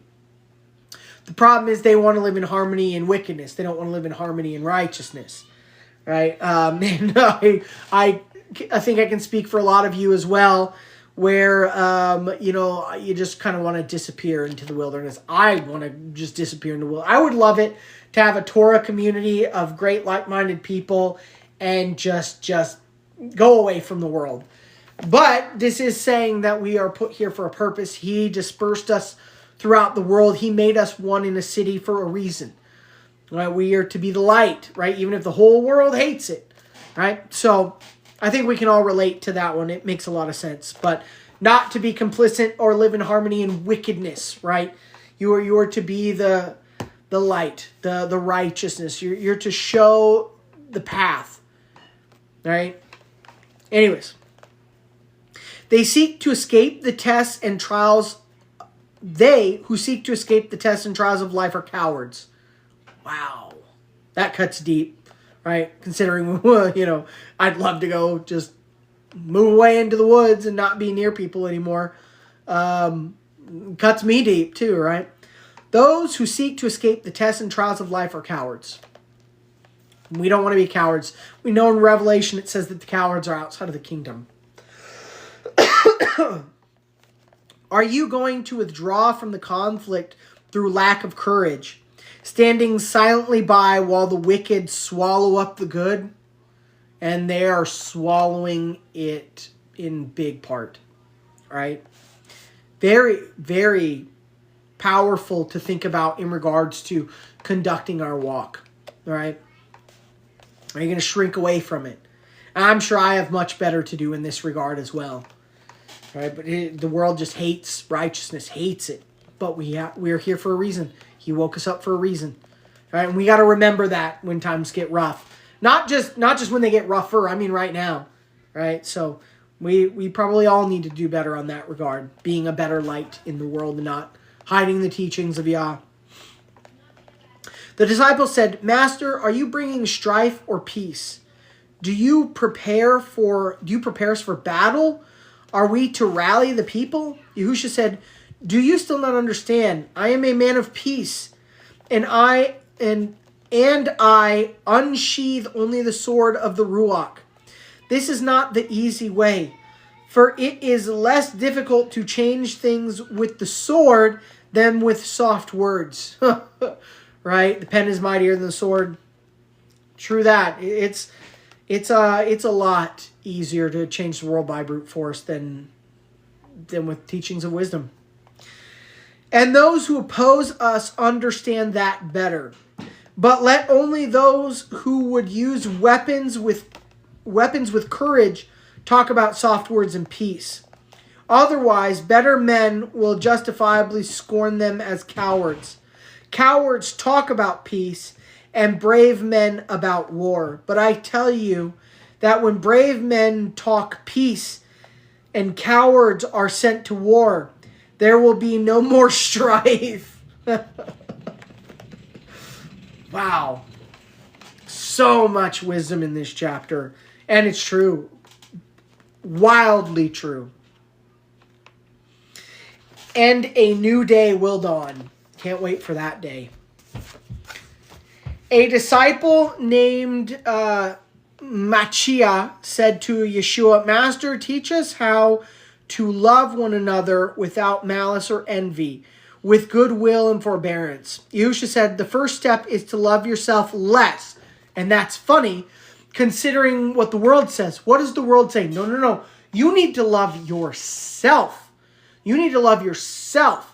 That is what the world teaches. That's what these self-help books teach. Oh, no. You don't have confidence. It's because you don't love yourself. You need to love yourself more. That's what the world teaches. Our Messiah taught the exact opposite. You need to love yourself less. In fact, you should really hate yourself, quite frankly. Because in us is what? The pride of life, lust of the eyes, lust of the flesh, things of the world. And those are not good things. But nobody wants to hate themselves. They all want to love themselves. No one wants to teach others to hate themselves because everybody hates that. The first step is to love yourself less. And by doing this, you will find more love to give. Wow. If any say, I like being loved, that person is wrong. For rather, you should say, I like loving. Do not seek to take love, but to give it. For have I not said it is better to give than to receive? Wow. Strong words. Exactly, Shrima girl. Deny yourself. Pick up your cross daily and follow me. Another disciple who had believed in bodily resurrection said, Master, what proof can be given that there is life beyond the grave? Oh, well, he showed that to them. Yahusha answered, there is proof to those worthy of it. It says a lot about what people believe in the world and if they're worthy or not. But if it were a manifest certainty as a reward for a good life, how would the hypocrites and those who would do nothing without payment be discovered? This is why this book isn't in the Bible. Right? This is why you'd never find this in a mainstream Bible canon or getting preached in a church. This pretty much destroys that whole once saved, always saved thing. Right? Let's read that again. But if it were a manifest certainty as a reward for a good life, how would the hypocrites and those who would do nothing without payment be discovered? All right. So everlasting life, life beyond the grave is not a certainty. All right. It is a reward for doing the work of Yah. Right. Which most people aren't doing. If uncertainty and doubt were removed from life, then it would be of less value for its purpose. And remember what Yeshua said in Matthew 19:17. If you want to enter life, right? If you want life after death, if you want life from the grave, if you want eternity, what did he say? Follow the commandments. That's what Yeshua said. All right? You don't even have to jump outside of the canon for that. He already told you. And he told us that the book of life comes with an eraser. Well, if you do this, I'll blot you out. If you do this, I'll never blot you out. If you do this, if you do that, conditional, not certainty. All right? So anybody who says, I've been acquitted, I have everlasting life, they don't know what they're talking about. They don't have any wisdom. That's not what the Bible says. And it's certainly not what the Apocrypha helps concrete. But I digress.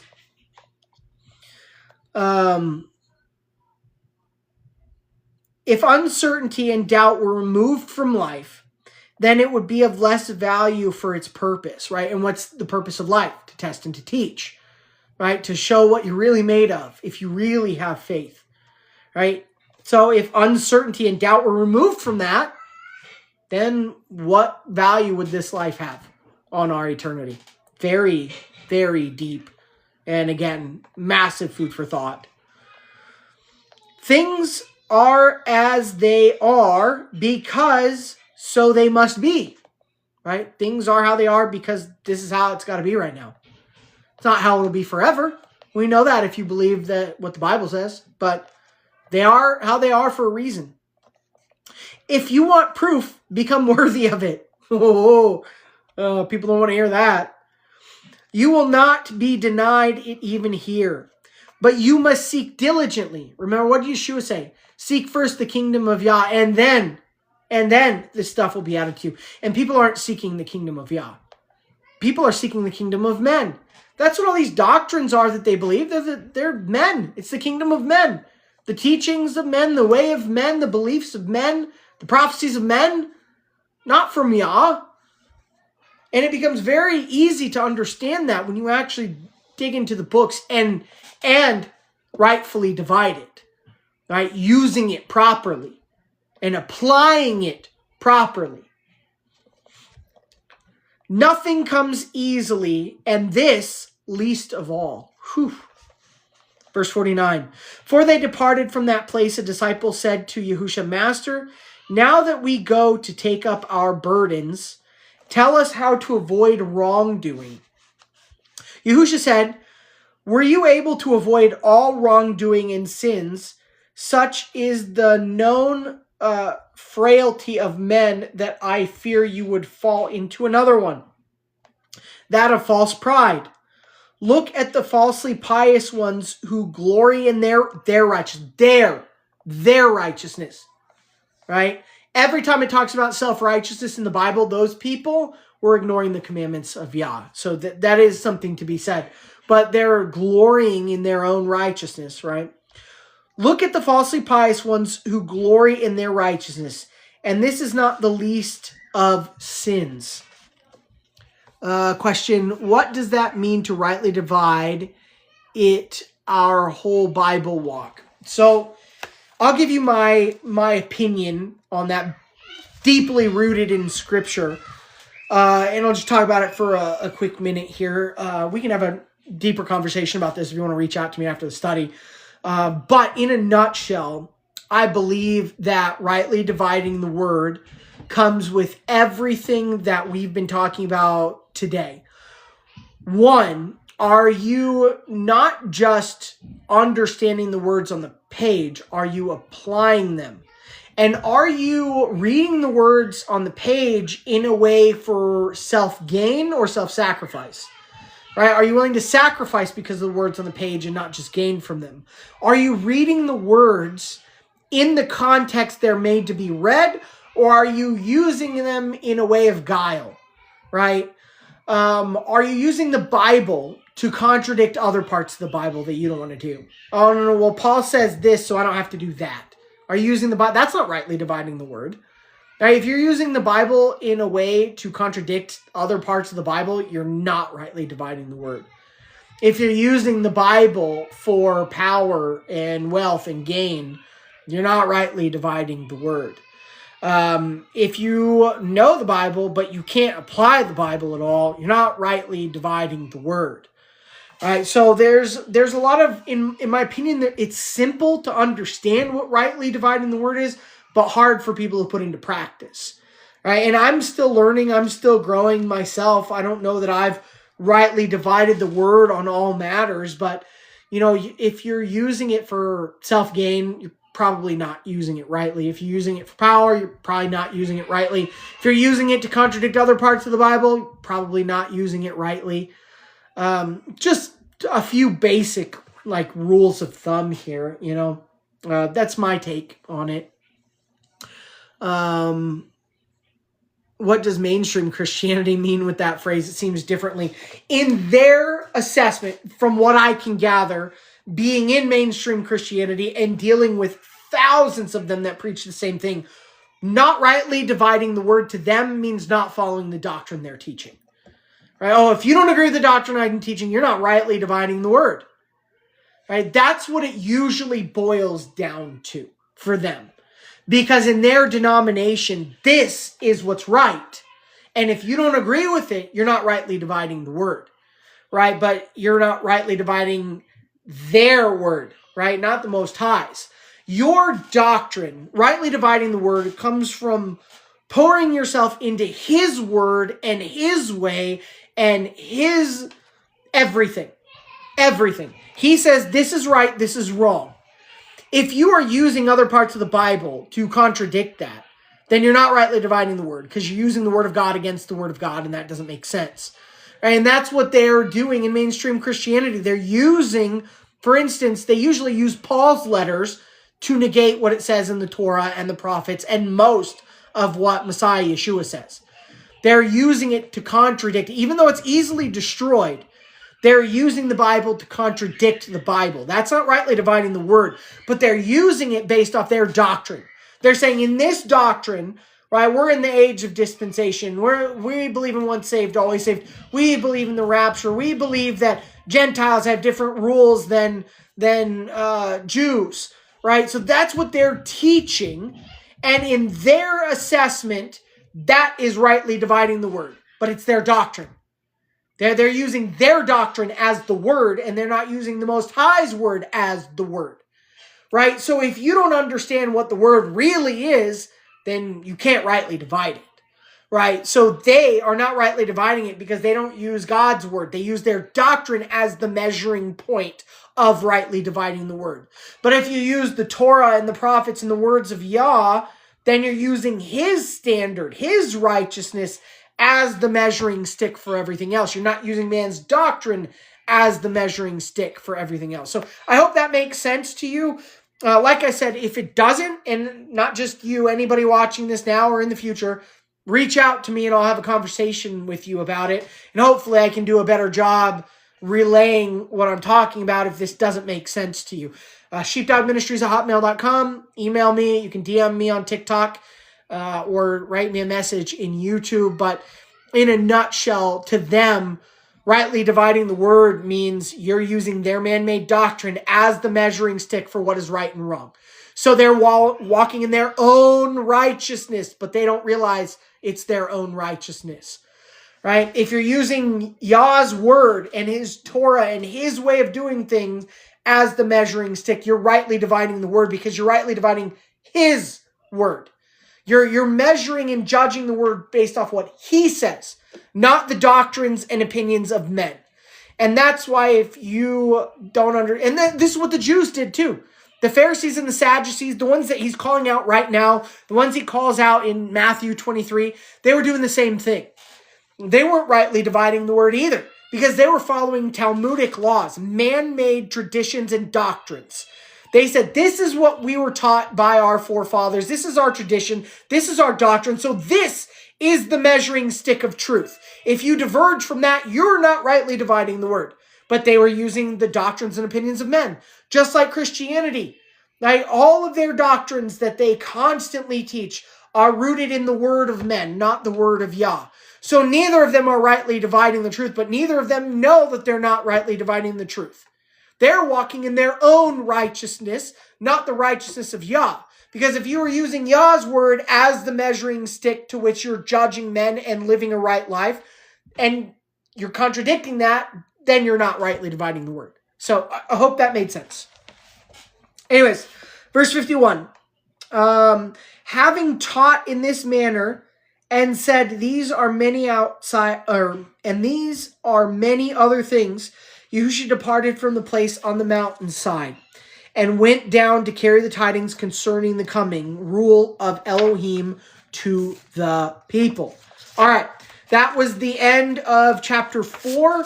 Thank you guys for those of you who stuck around with me for 3.5 hours. I know it's a lot, right? But we need to be digging into the word and pondering the word and considering how to walk out the word. And that is how you become a tree planted by streams of living water that yields its fruit in its season, right? So anyways, I love you guys. I am going to jump off though, because I am hungry. I want to go get a bite to eat while I still have the luxury and comfort of food in the refrigerator. So thank you guys so much. A lot to learn. I would highly suggest you read this. Again, you can find free PDFs of this online. I can even send you a free PDF of it. I have a PDF of it. So I'm more than happy to send it to you. If you don't have a hard copy, you can buy a hard copy somewhere, right? I'm not going to say it because last time TikTok got all weird with me not recommending the TikTok shop for stuff. I don't even think they sell it on the TikTok shop, but whatever. Anyways, you can buy a hard copy, but spend some time this week pondering on that chapter because there was a lot to ingest, even for me.